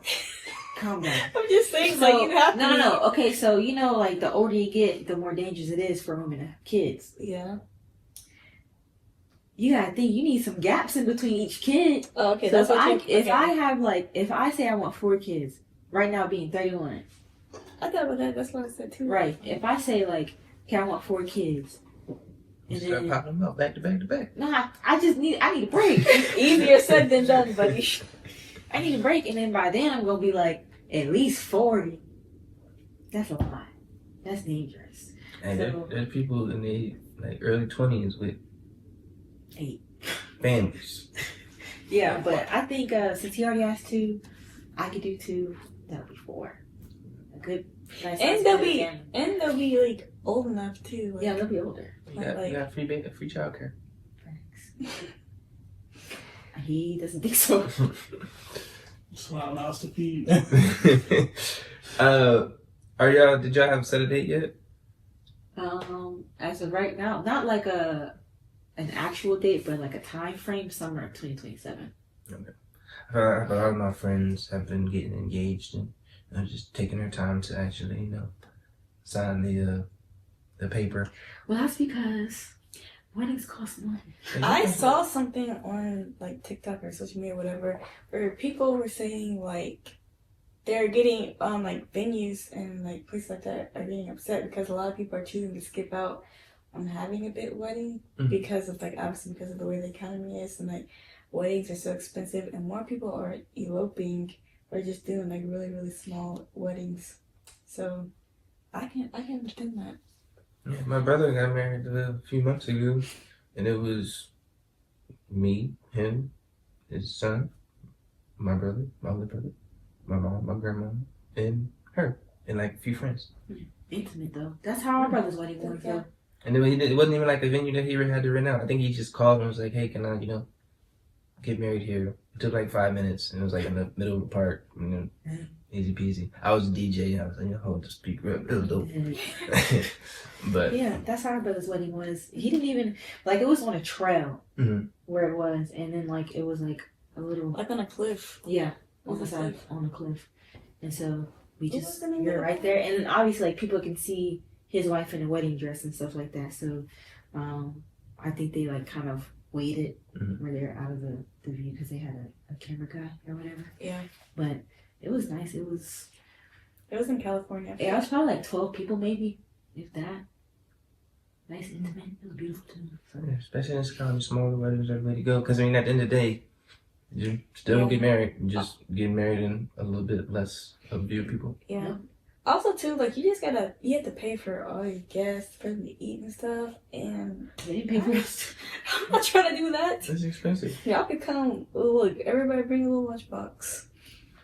But no, he did do like at his house like a wedding reception. Oh yeah, like our 2 brother months later or something. But, who? DJ? Yeah.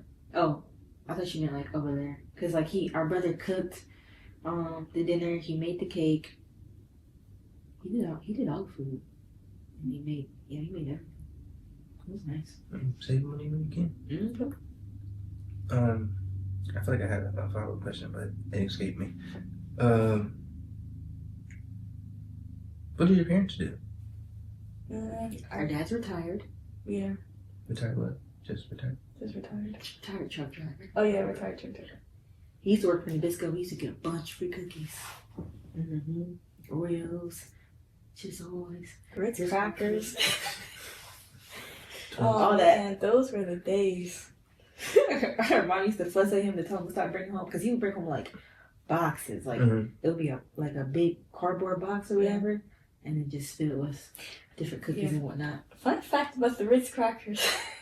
Because he just bought like boxes of crackers. Me and Taylor would so the neighborhood that we lived in, a bunch of guys.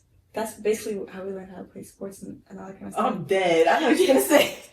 And we lived across the street from like a family who had 3 boys. They're basically like brothers to us. And we would come outside with like a pack of crackers and just go over there to eat, watch them play basketball. They started calling us the Cracker Sisters. So we had a nickname, the Cracker Sisters. That's so funny. Yeah, good times. And what did your mom do if she did anything? Our mom worked in sales. She's sells furniture. Still or just was? She still does. Okay. Yeah. Furniture, so that means she's in drugs. She's a drug dealer. Ooh. Let's not start that rumor. Alright. They do make good money though. Alright, since it is Black History Month,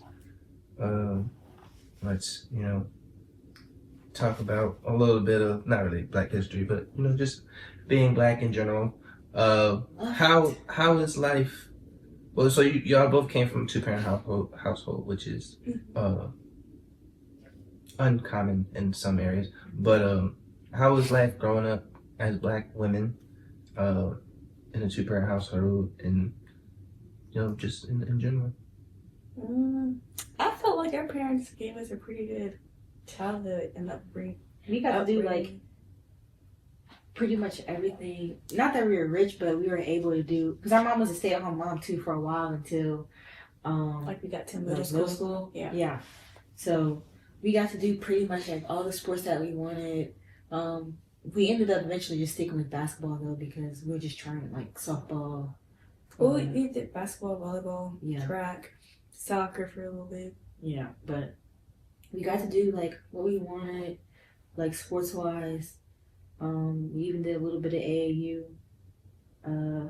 We didn't really like travel for real. Like the furthest that we probably would go would be to San Antonio to go visit our family, which would be like a 6-hour drive or so like that. But I mean, we got to hang out with our cousins like twice a year.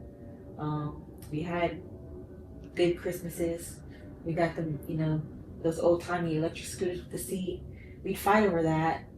Fun fact too, we had an electric scooter, a nice candy red electric scooter. Candy apple red. Candy apple red.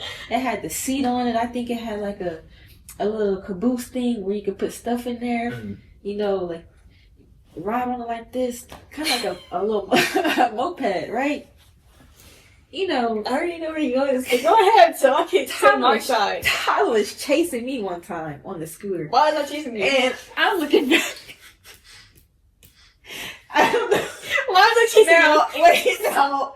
That little girl was fast back then.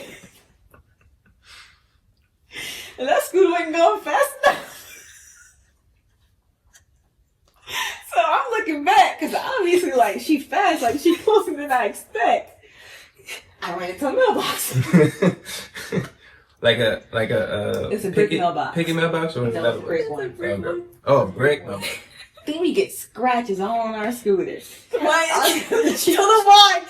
Tell them why I was chasing. Obviously, chasing me. Obviously, one scooter, 3 kids. Okay, you have to take turns. It was my turn, and she wouldn't get off. Let's say if you making laps. Let me finish the lap. Okay, it was my turn. My turn to get on the scooter. Get off. And so, yes, she didn't get off. So, I was chasing her, like, get off the scooter. It's not my fault that she crashed into the mailbox. It is. So, it's her fault she crashed up our ride. Oh my god. How old were y'all at this time? I don't know. Mm-hmm. Maybe like middle school? Yeah. That's funny. But yeah, I mean, we had a good childhood. So y'all were the Cosbys. Cosby's. Cosbys had a good childhood. Oh. Two parent household. We'd have Yeah. Mardi Gras bead wars. Yeah. Yeah, we had a pretty good childhood. Pretty good upbringing. Can't complain about it. Yeah, I'm trying to think of some stereotypical black traditions. Obviously, like, we play outside. We either stay inside or outside. Don't let the good air in. Drink from the What water. time did you have to get in the house? You like, come on. There you go. Yep. What was you about to say? You Not said, that. You had to think. We know the answer to that. We didn't really they didn't really apply that rule to us. Sometimes, but because some other times we would play hide and go seek in the dark. Yeah. Like outside. But obviously it was telecommand. They tell us to come in. Yeah. Yeah, I don't know. But to be honest too, a lot of the black culture stuff, we didn't really learn or start to learn until high school because we grew up around a lot of white people. Yeah. So most of our friends were white until we got to high school. Did y'all experience a lot of racism since y'all was with the white folks? The deepest it would get would be girls calling us an Oreo. Yeah. It wouldn't be racism how other people might have faced it. That was the extent of it. Nobody would. But I mean, if people made Or we talk white, that kind of stuff. if people made I never jokes liked that. Yeah. Because people said, when it's you don't talk black. How black supposed to talk? You Right. can't talk for color. Yeah, Just because we sound because I have we can education. read without. You say that she read like that? What? Put your finger in the No, who said that? Somebody said that about you. I don't do that. Whatever. You gotta trace the But just because we can read without sounding remedial, that means we speak white. But that's never the case. It's weird. But I mean, so a lot of the, like I said, a lot of the black culture things we didn't really learn until later on. Yeah. But no racism. I love my white friends. No. Love them. We had a lot of fun, even though I guess we had really the one close black friend. Well, we had a couple black friends in middle school. But, yeah, most of our friends were, like, white. And we got to do a lot of fun things that, No facts. go tubing and stuff like that. No fact. Ooh, yeah. That's actually how we learned to swim too. Like because they would invite us to pool parties and stuff like that. Yeah, so we learned how to swim. Or Yeah, our we mom taught us how to swim so that way we would know how to swim whenever they invited us. But we didn't really experience any. Now, yeah, probably. I really didn't experience much racism in my life. Although last time when I went to, last time to Lafayette, this is recent.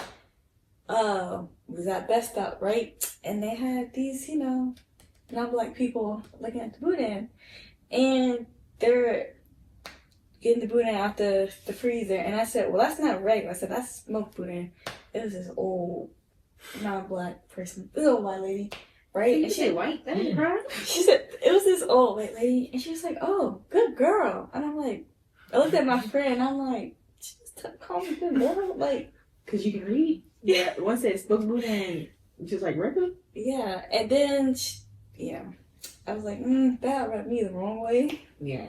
But, just leave it be at that. And then another time, too. Actually, I'm not going to talk about that. Just know that in school one time, like, if it wasn't for one of my professors, my mentor, my graduate year of school would have been slightly different. So, yeah. I could tell you about that. I think Taylor was about it. I can tell you about that off camera, but I'm not going to ask anybody, but yeah. Got you. Yeah, well, as y'all know, I'm from Delaware. I didn't really experience any type of like crazy racism until I got to Texas. Is Delaware like predominantly black? We're a mixed state. Everybody's, I went to school, white folk, black folk, Indian, Hispanic, Asian. Dang. Just because we tiny don't mean we just, Well, I don't know what be happening up in Delaware, so. Same thing that happened everywhere else. It's just we smaller. Yeah. My school, my graduating class, I was very small. My graduating class was like 187 people. Maybe in 91. And yeah, I think we were fairly proportionate when it came to like black and white. I think it would probably be like majority black, and then white, then Hispanic. Maybe. Was this like a K through 12 school? No, schools in Delaware go K through 5, 6 through 8, and then 9 to 12. Okay. Yeah. I was just asking because like our graduating class was what, 600 something? Oh, yeah. Almost 700. So like I feel like smaller schools like that with a graduating class like that, like it would be like K through 12. Well, I just went to a smaller school, because we have 5 colleges, but we have like 40 high schools maybe. So all those high schools divided by a tiny state, most of the graduating classes is going to be small. Oh, yeah. But there was one school, I think, probably, people that go in there, they just have bigger people. Not bigger people, but more students. Because our football band, our halftime show was like 8 people. Dang. It was really small. Nobody really wanted to join bands. It was like 8 people, so we had like a little drum line and little horns, and it was tiny. Yeah, enough. 8 person instrument. 8 might be a little dramatic, but it's definitely less than 15. And then we had another school, AI. They had like 100 people on their band, but I heard that half the band didn't actually play. They just did the routine. Oh, they were faking it. Yeah, just That's make funny. them look big and stuff. But that is funny. all our people could play. It was just tiny. You had no choice. And one person don't play. Hey, he not drumming. But yeah, moving on. Yeah, our school had a really nice band actually. They won a lot of competitions. You broke so much trash. About our band? Went to North Side. Excuse me. Band rivalries in high school. No rivalry at all. I just want There's to why compete what you can't compare. You know what I'm saying? he doesn't have a mic to speak for himself or speak for his group. Hey, if he ever gets on the podcast, he can talk about Northside's band. Till then, stay over there, buddy. I graduated with y'all. He did, but he still claimed Northside. Okay, things are better. So y'all knew each other since high school? Mm-hmm. We don't need to go into the details of the story. Yeah, we met in I high was school. gonna say but- you're gonna say it. No, we met in high school through somebody else, and then he went to the military right after high school, and then he ended up coming back home after he got out, which I just happened to be there still. Then we linked. The rest is history. Word. That's cool. Like y'all didn't really have to deal with a lot, but speaking with Tyler last week, I think you mentioned speaking up more about things that you're feeling in life. Do you, multiple people, do y'all feel that you couldn't speak up about things, or just like a mental block? Well, for one, I'm already a shy person. So I just have to learn to speak up more for myself in general. But when it comes to certain things, like I like to think of myself as an empath. So when it comes to certain things about like if I feel like it's gonna hurt the person's feelings, then I typically will refrain from saying things that I know that needs to be said. Mm. And doing so, that's not beneficial for either party.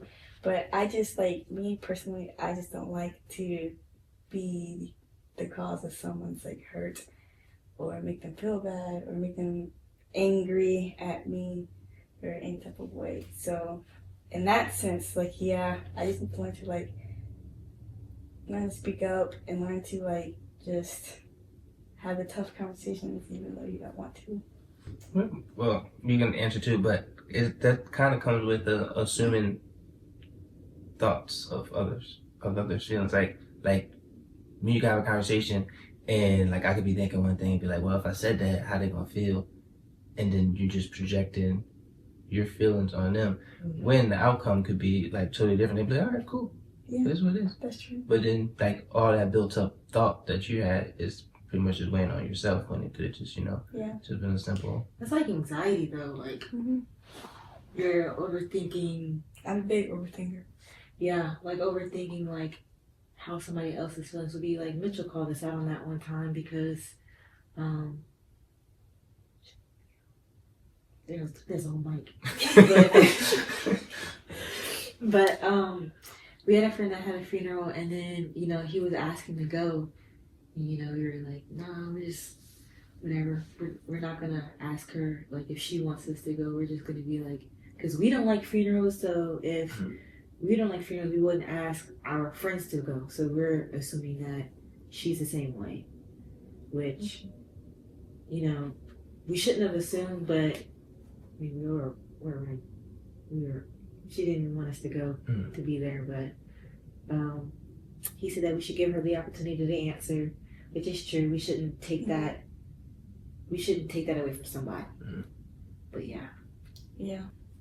So no overthinking. That's hard, but easier said than done. Yeah, it is. I tend to overthink a lot too. I mean, a lot of people do it, but I just feel like you said, trying to change it and just having the conversation, because you never know how other people feel. Yeah. It's just what your assumptions are.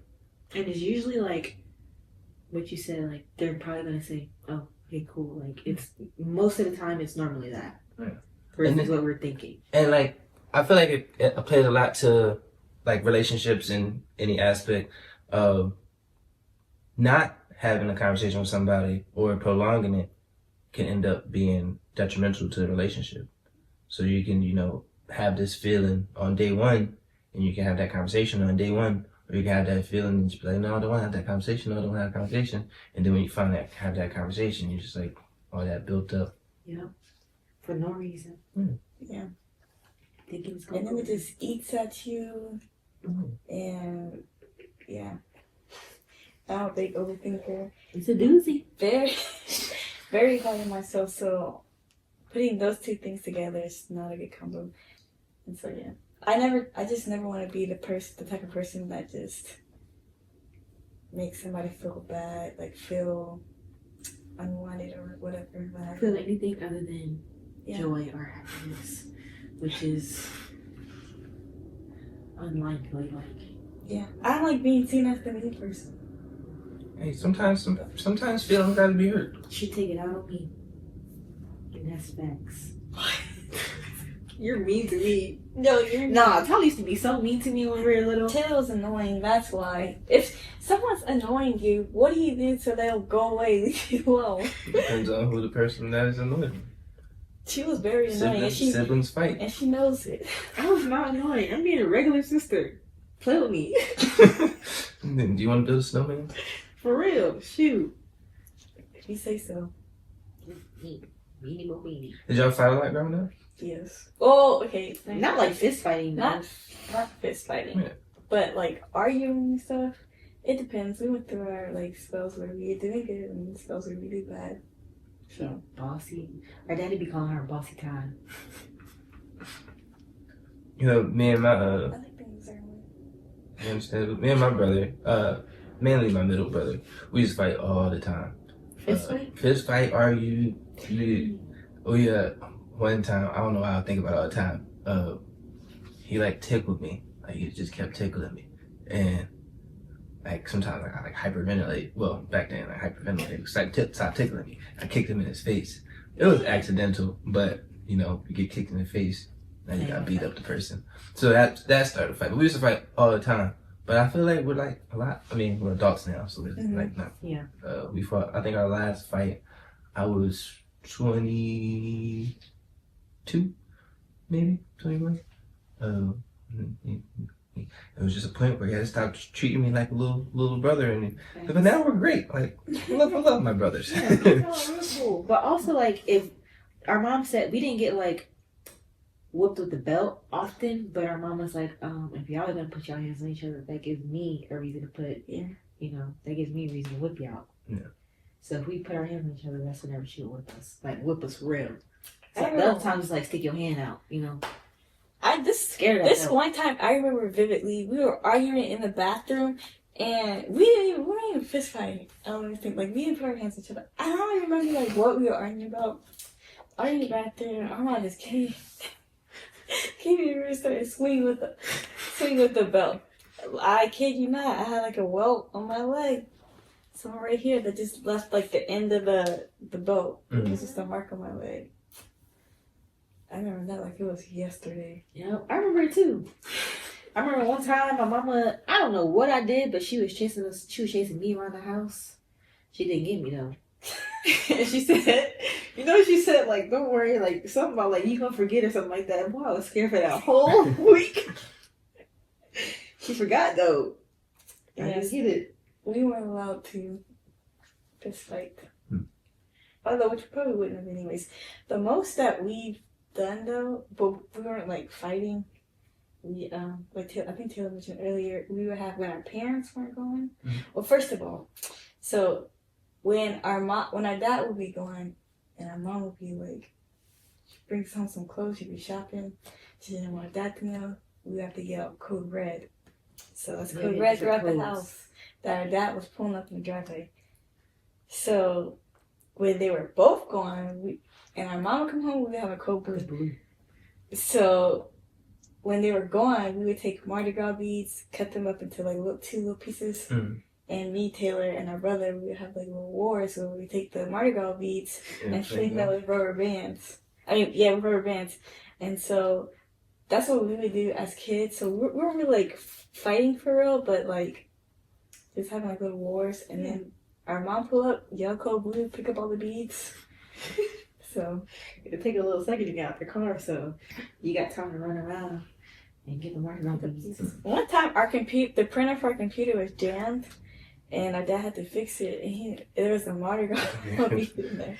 How does it get in there? Yeah, we was like, we don't know. I feel like that. I mean, that might be a cultural thing because me and my brothers. I mean, we didn't have Mardi Gras beads, but we made I don't know what we call them, wasps or hornets. You just take paper, Oh, I know. fold it, and then them things That's hurt. funny. We used to have wars, and my mom would still be at the house. She'd just be upstairs. We'd just be having wars, have like a little pillow fort. And you have yours, you pop over. Yep. That's what we do, right around the couches and stuff like that. But we'd have like on glasses and stuff because if you get hit now, Mardi Gras bead. So you have on glasses like fire protection, and then we'd wear layers and stuff like that. So that way it wouldn't hurt as bad. Just bare arms, bare face, just. Y'all bold. Nah, we were Y'all bold. Because we couldn't let them know what we were doing. We was gonna get in trouble. Well, I feel like little hard plastics coming at you that fast, a little, like, they cause some pain. Mm-hmm. Jinx. Do y'all jinx a lot as twins? Sometimes. Not a lot. Like, I guess a medium amount. Yeah. Oh, I wanted to ask it's just way off topic, but I've noticed y'all have gotten into, or I don't know if y'all have been in it, but y'all have played Fortnite a lot. Is there like a Fortnite group? So, well, me and Taylor, back when Taylor was in Louisiana, about like 2 years ago-ish, maybe 3. I don't know. She got me started playing Fortnite 2 years ago. So me and her would play a lot. And then we kind of stopped for a little bit. And then eventually we got like back into it. Mm-hmm. And so, yeah, we just be playing Fortnite with our friends. Nerds. I know, it sounds like we're nerds, huh? Are y'all good? Are y'all playing online? I mean, Yeah, you play random people. So y'all a group of 4 or whatever? You can play up to 4 people. Usually it would be like me and Taylor, or me, Taylor, and Sugar T that will play it. But If we had another TV, which would with us, what we do. yeah. So like, but yeah, it's usually like us playing it. Sometimes Crystal, Flappable, Crystal Marcus play with them. But I don't know. It's just like a little fun pastime to do. Yeah, that's where we talk trash to each other too. Fortnite?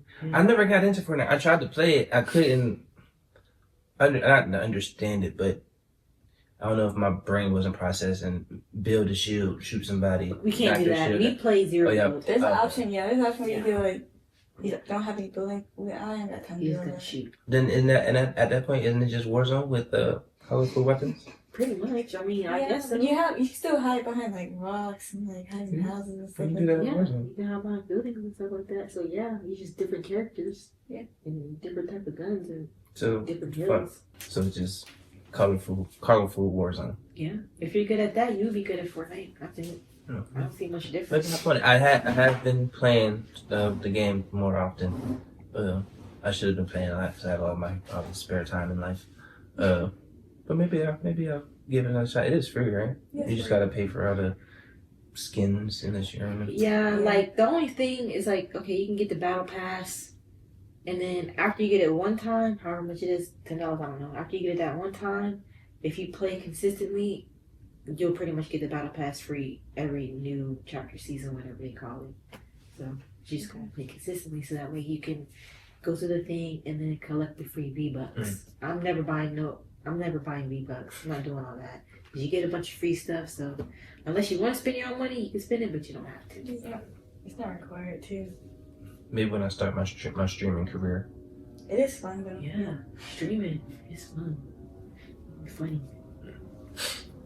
Alright, we can wind down a little bit. I don't know if I have any more prying questions like that. Check. Do y'all have any questions? Or anything that y'all want to discuss? No. You did say that you're gonna ask about some of the black-owned business. Oh yeah, that's towards the end. I got it. Of that, It's in there. One last thing. How did y'all? Well, you followed her into Flag, correct? So, what was your process of getting into Flag? All my guests so far, I believe, have been Flag related people. Oh, So what is your entering flag reasoning? So, you know, when I moved out here, I knew a guy. I didn't move out here for him now. Let's not get twisted. I knew a guy, who is my ex. And so, like, we had this big friend group, right? And we had It's still I'm still friends with them. We have a friend group, and we've been talking about playing flag football. Well, one of them finally signed us up to play flag football for Big D Sports, and so we played there, and then that's where I met V. Mm-hmm. And so V was telling us about her league, and so I think they were all unsure about playing in her league, and I was like, well, I might do it. And so, like, I have followed V on social media and all that kind of stuff. And then she had her first blind draft, because I didn't know anybody that played in that league, in her league, obviously. So she had her first blind draft, and I was like, ooh, like, should I do it? Should I not? Because also, I have social anxiety, and I was like, going to a place where I don't know anybody is completely, like, out of my comfort zone. But I was like, nothing against my friend group, love them to death. Most of them, there's a few of them, like, I knew, like, most of them through school, but I never really, like, hung out with any of them, except for, obviously, my ex and one of my other friends, because they were, like, in the immediate year above me. So I came out here knowing, like, them, so they were my friend group, and so, like, after, like, me and my ex broke up, I kind of not want to separate myself from them, but just be able to, like, find my own friends, like, outside of the group, only because, like, seeing them all the time meant seeing my ex, which me and my ex are not on, like, bad terms or anything like that. It's just, like, I just want to find, like, my own identity outside of him. Mm-hmm. And so anyways, I was like, I'm gonna go do it. I'm gonna do V's blind draft. Was, like, the perfect opportunity to get into her league was through the blind draft.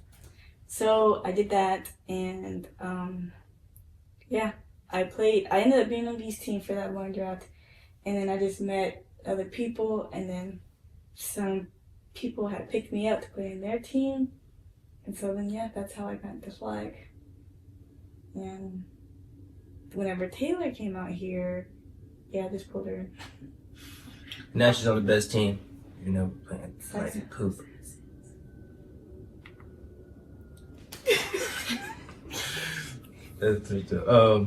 And probably if you were to have joined outside of the blind draft, you may, like, it's like a 75% chance you probably would have ended up on my team anyway.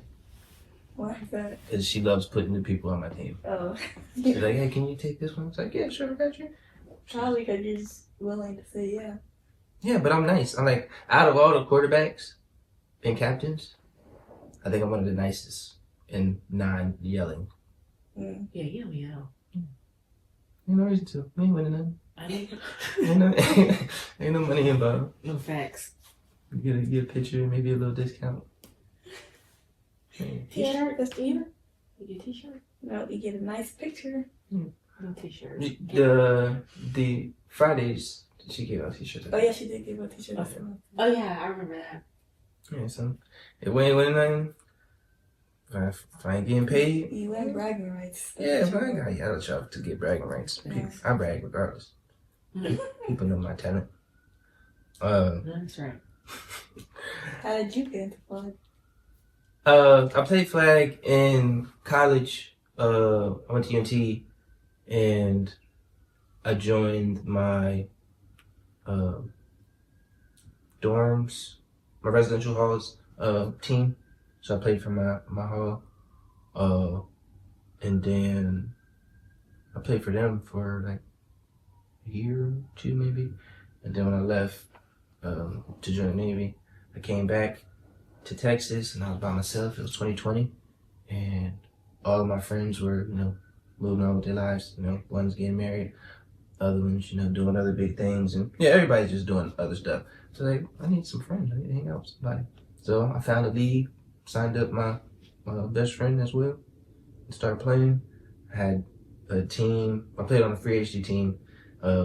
We sucked. We never won. Then a guy assumed that I was the reason that we was never winning, or I wasn't passing the ball or whatever. And I was like, you know what? We free agents. This is my team. You want to play quarterback? You play quarterback. He ran every single play. Dang. Yeah. I was like, well, you can't be quarterback because you don't know how to throw the ball. So then I created my own team, and Natalie and Austin. Well, Natalie's been with me the longest. Austin joined. I had a friend Cody. He'll come back eventually. But yeah, out of all those people, I've been with my consistent team for 3 to 5 years. Dang. Mm-hmm. With Ivy League, don't know. No, excuse me. Ivy League, I think is 3 years old. But my team that I have, Natalie's always been on it. Austin, Michael's 50-50. But my Wednesday team, that's my football family. Oh. Yeah. We all go to each other's, well, I have weddings and some crucial events. But That's yeah, good though.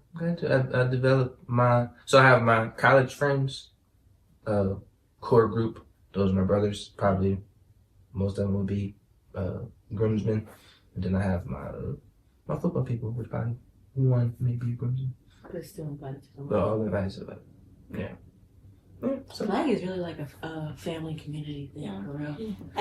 When I went to Ivy, because the Big D, there was like 5-6 teams Mm. in that league. So I went to Ivy, and I was like, wow. I was like, this is an actual thing.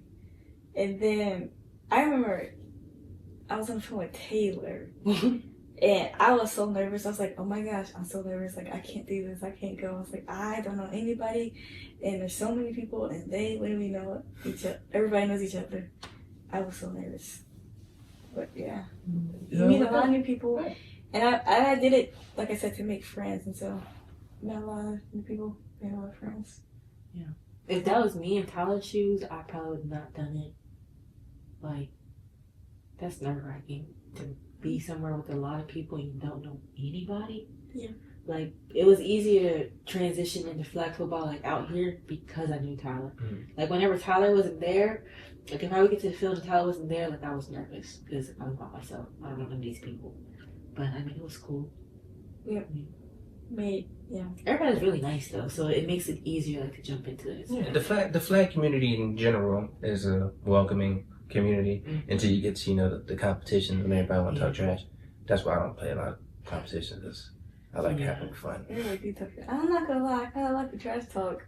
Yeah, But then after, but for the most part, depending on who it is, because they still got some crazy people there. After that, I'm like cool with you. I'm really just doing trash talk just because it's fun. But like some of them girls, like if you like ready to fight me, I'm like okay, like. Some people ready to throw hands. I'm like, I'm not throwing hands with nobody over a t-shirt. Maybe a t-shirt. Yeah, it ain't happening. Yeah. I paid my money. I'm gonna enjoy my life, and if you beat me somehow, you beat me. But yeah, met a lot. Yeah, I think it was like probably one of the best decisions that I made for myself to actually do the blind draft, just because like I feel like I found more girls like me out here. Because one of the issues that I faced out here, because Taylor also wasn't here, was like girls that like to do the same things that I do.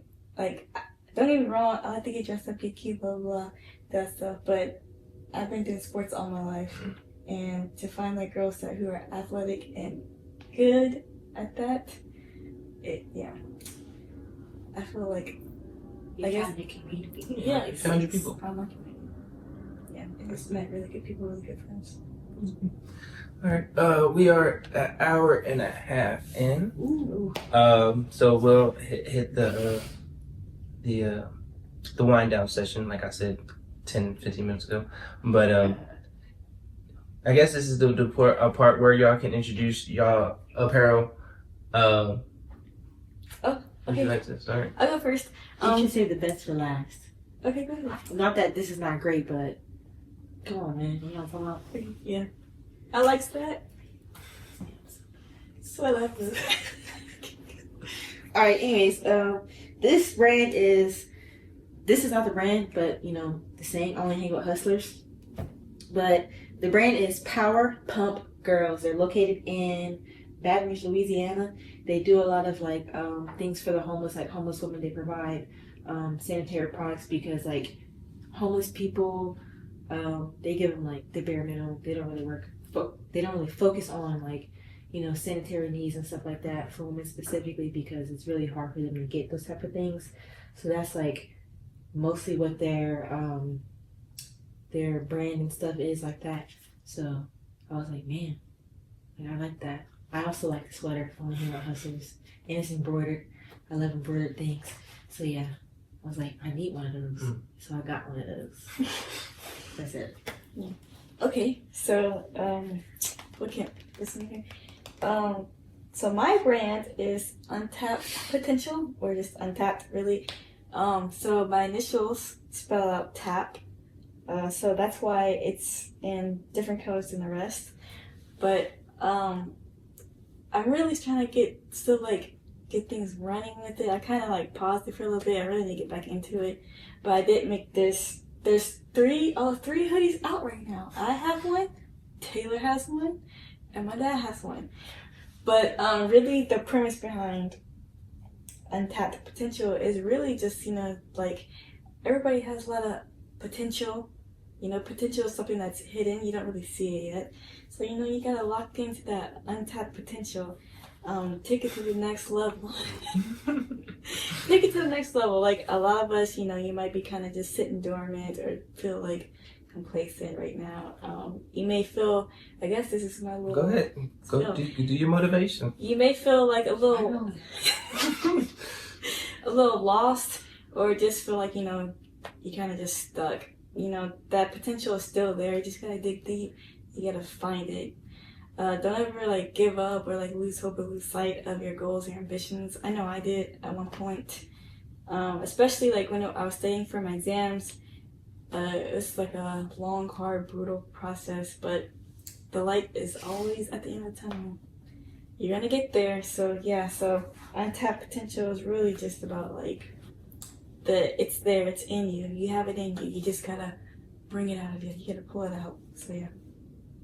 Amen. So is you said that's based out of Baton Rouge. You plugged the page or site or whatever. I forgot which one it is. But you said you're getting back into it. Is there a page going to be coming out, or a website, or a link? I do not know. All right, whenever it comes out, maybe we'll link it at the in the description. Yes. But keep an eye out. Y'all can also buy LiveOK merch because that's what this. That's some dope merch too. I ain't gonna lie. Last questions for y'all. When was the last time you cried? Ooh. When's the last time I cried? I can let you know. Probably. I didn't feel myself. I'm not feeling myself crying. I didn't feel myself. Probably maybe within the last month, maybe. I kind of felt like a lot of things were just weighing heavy on me. So yeah. Oh, also too, it was in the shower. Best place to cry is in the shower. Just so you know. Fact. Yeah, probably a month ago or so, and yeah, just a lot of things going on in life that was just weighing heavy on me. So we'll come back. We'll come back to that. Yours? The last time I cried, I don't remember exactly what it's about because I didn't read whatever I wrote, but somewhere in November around that time. Don't exactly remember why, but it wasn't nothing crazy. You're talking about when's the last time I boohoo cried? When's the last time you cried? You could have cried out of happiness. Oh, if that's the case, that was yesterday when I was watching Stranger Things. Don't spoil it because I still haven't. I'm not gonna spoil it. No. I don't know. November. I don't cry often. It's really gotta be something wrong for me to cry, for real. Or I have to be really, really angry, but it was in November around that time. It wasn't nothing deep for me to be boo crying. Last time I boo cried, that probably was a couple years ago. Yep. Yeah.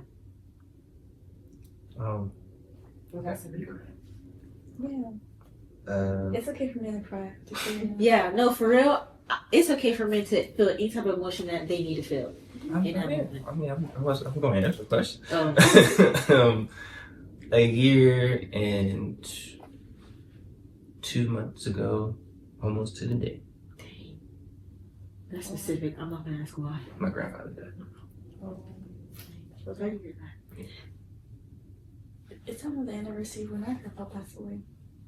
Fun fact about my grandpa now. Not to take no shine. Oh, it's Black History Month. Yes, our grandpa was a Tuskegee Airman. That's dope. Yeah. So this is different grandpa. I've lost all my grandfathers, but not this one. But my grandmother's husband, he wasn't a Tuskegee Airman, but I don't think it was Tuskegee Airman. But he was a pilot, and I always looked up to him for that because it was just all. Yeah, that's cool. That's cool. Yeah, I couldn't fly. I'm scared of heights. I feel like I ain't gonna land right. How you got And here I think from most Delaware? Huh? How you got here from Delaware? No, I like flying the plane. Oh. I can be on the Because I plane. said he chose to go to the Navy. But the Navy, I'm not 100% sure. Don't come at me. You know, I don't care if y'all do because the Navy started all y'all. I believe the Navy has or flies more missions than the Air Force. Oh, really? Mhm. Oh, they be flying them on and off with the ships, huh? Yeah, that's what the carriers are doing. That's cool. I thought they was just working like together. No, that's The the Air suit. Force. No, Navy has their own flight crew. Or, Marine Corps, that's fun. nobody care about the Marine Corps. That's why our numbers are so high, because the Department of the Navy is the Marine Corps, and we also have to fly our sorties too. Marines always ride in Navy equipment. You are our taxi service. But yeah, that was just a side note. But that's dope to see the airman grandfather. Yeah. There's actually a watch I want to get that's Tuskegee inspired. I'll get it probably next year for Christmas. So actually, last time I cried, I wanted to come back to it because my follow-up question is, are you okay when you're not okay? Pause. This podcast is presented by LiveOK. LiveOK is a small nonprofit that I created called LiveOK, centered around mental health awareness. That being said, not everybody is okay. That's why I came up with LiveOK. It's okay not to be okay. So when you're not okay, or if you aren't okay, how do you deal with it? Well, are you okay? Answer that question. And when you're not, how do you deal with it? I'm okay now, yeah. How do I deal with it? I write, journal, Yeah. and after that, I feel like it's good to like live in your sadness just for a little bit. Mm-hmm. So, dwell on it, listen to sad music. Ooh. Listen to sad music makes you cry more, but hey, I think it's okay to sit in your sadness, but not for too long, just for a little bit. And then write how you're feeling, get it out, and then go about your day. Go do something fun. Go eat something sweet, indulge in your favorite snack or whatever. Watch TV, play Fortnite, and then, yeah. Yeah. I do some of the same things. It depends on my level of sadness. If I'm super down, I'll listen to sad music like Four. I don't know if you know who that is, but that dude is depressing. But I listen to it so that way, I can feel my feelings and then, it's able to help me get it out. Or this is very rare. I have to be really in the dumps. But I write poetry sometimes. What? Yeah, girl. I be thinking, hey, I ain't gonna hold you if I ever have a poetry book, y'all not gonna know it's me. But that's gonna be some good stuff. Hey, I'm gonna have an alien slam. No, that's scary. But yeah, I'll do that, or I'll write in my journal, or I'll go somewhere out in nature by myself. I have a hammock. I'll just go find trees or something, put my hammock up, swing in my hammock, listen to music, chill out, think my thoughts, and then, I have conversations in my head of possibilities of answers and questions or whatever that I want to ask that, you know, I don't want to ask the actual person or whatever. I'll just have a whole scenario in my head, and then for whatever reason that helps me get through whatever I want to get through until I'm ready to talk to whoever made me upset about whatever it was. So yeah, but as of right now, I'm okay. I'm good, chilling, living life. Yeah, I can't. You okay? complain. I'm here. I'm alive. Could be worse. Hey, whenever people call and say, "How you doing?" I'm alive. But yeah, to answer your question, I'm good. I have a good support system for when I need it. I do have my days. I do have my months. But most people will never know. Yeah. And sometimes it's sad. But like I said, I have my support system, and I talk to who I need to talk to. Therapy is an option if y'all haven't or are in it. Widely considered. Also, too, if you don't want to do therapy, whenever I was really, really down in the dumps, Barnes Noble has like a self-help section with books and all that kind of stuff that you can read too. That helped too. That's what I did. There's always a better route than probably the route you're taking. Little known fact: my poems are fire. Sometimes wrong. Yeah. They be good, man. I ain't even read them, but like, if you write poems when you're down in the dumps, the best poem you ever gonna write in your life. I used to write a lot, and then I stopped it. And it's like sporadic now. Other than that, so I asked y'all if y'all are okay. You already gave your motivation. Can you give some motivation to the people?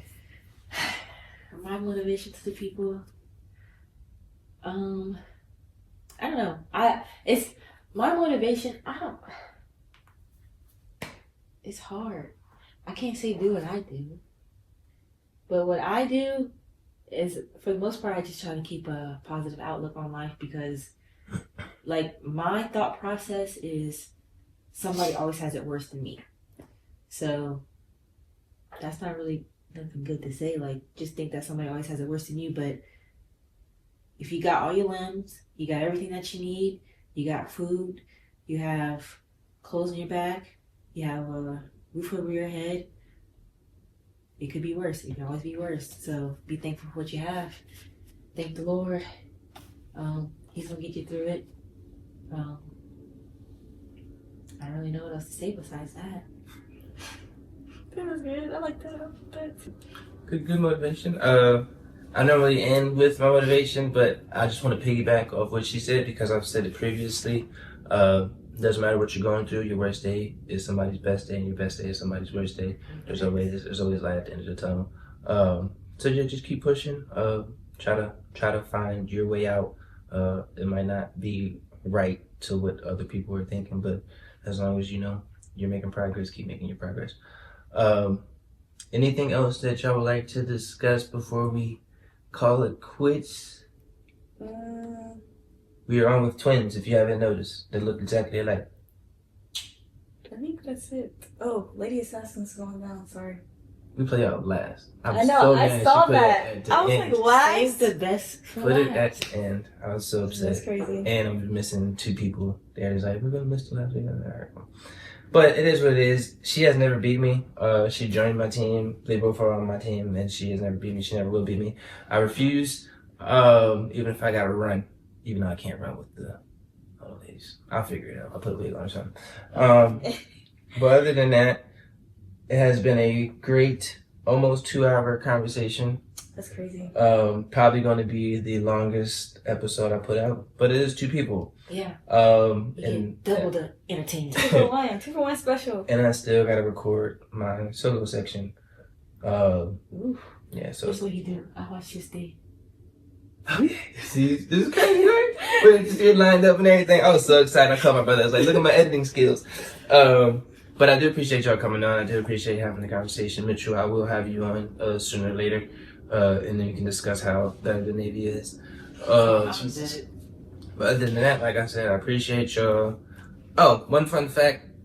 Just because I have the twins on, I'm either me, my middle brother, or my oldest. My oldest already had a son, and not twins, but one of us are destined to have twins. My grandmother is either one of 4 sets of twins or one of 3 sets of Golly. twins. She has a lot of brothers, but she had a twin sister, and she has 2 twin brothers, and there's 2 other twin sisters. I don't know if there's another set that I'm missing, but yep. Wow.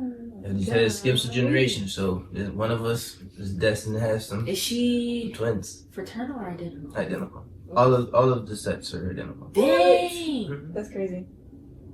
Her name is Doris, and her sister's name was Lois. That was cute. Actually, that's really cute. Yeah.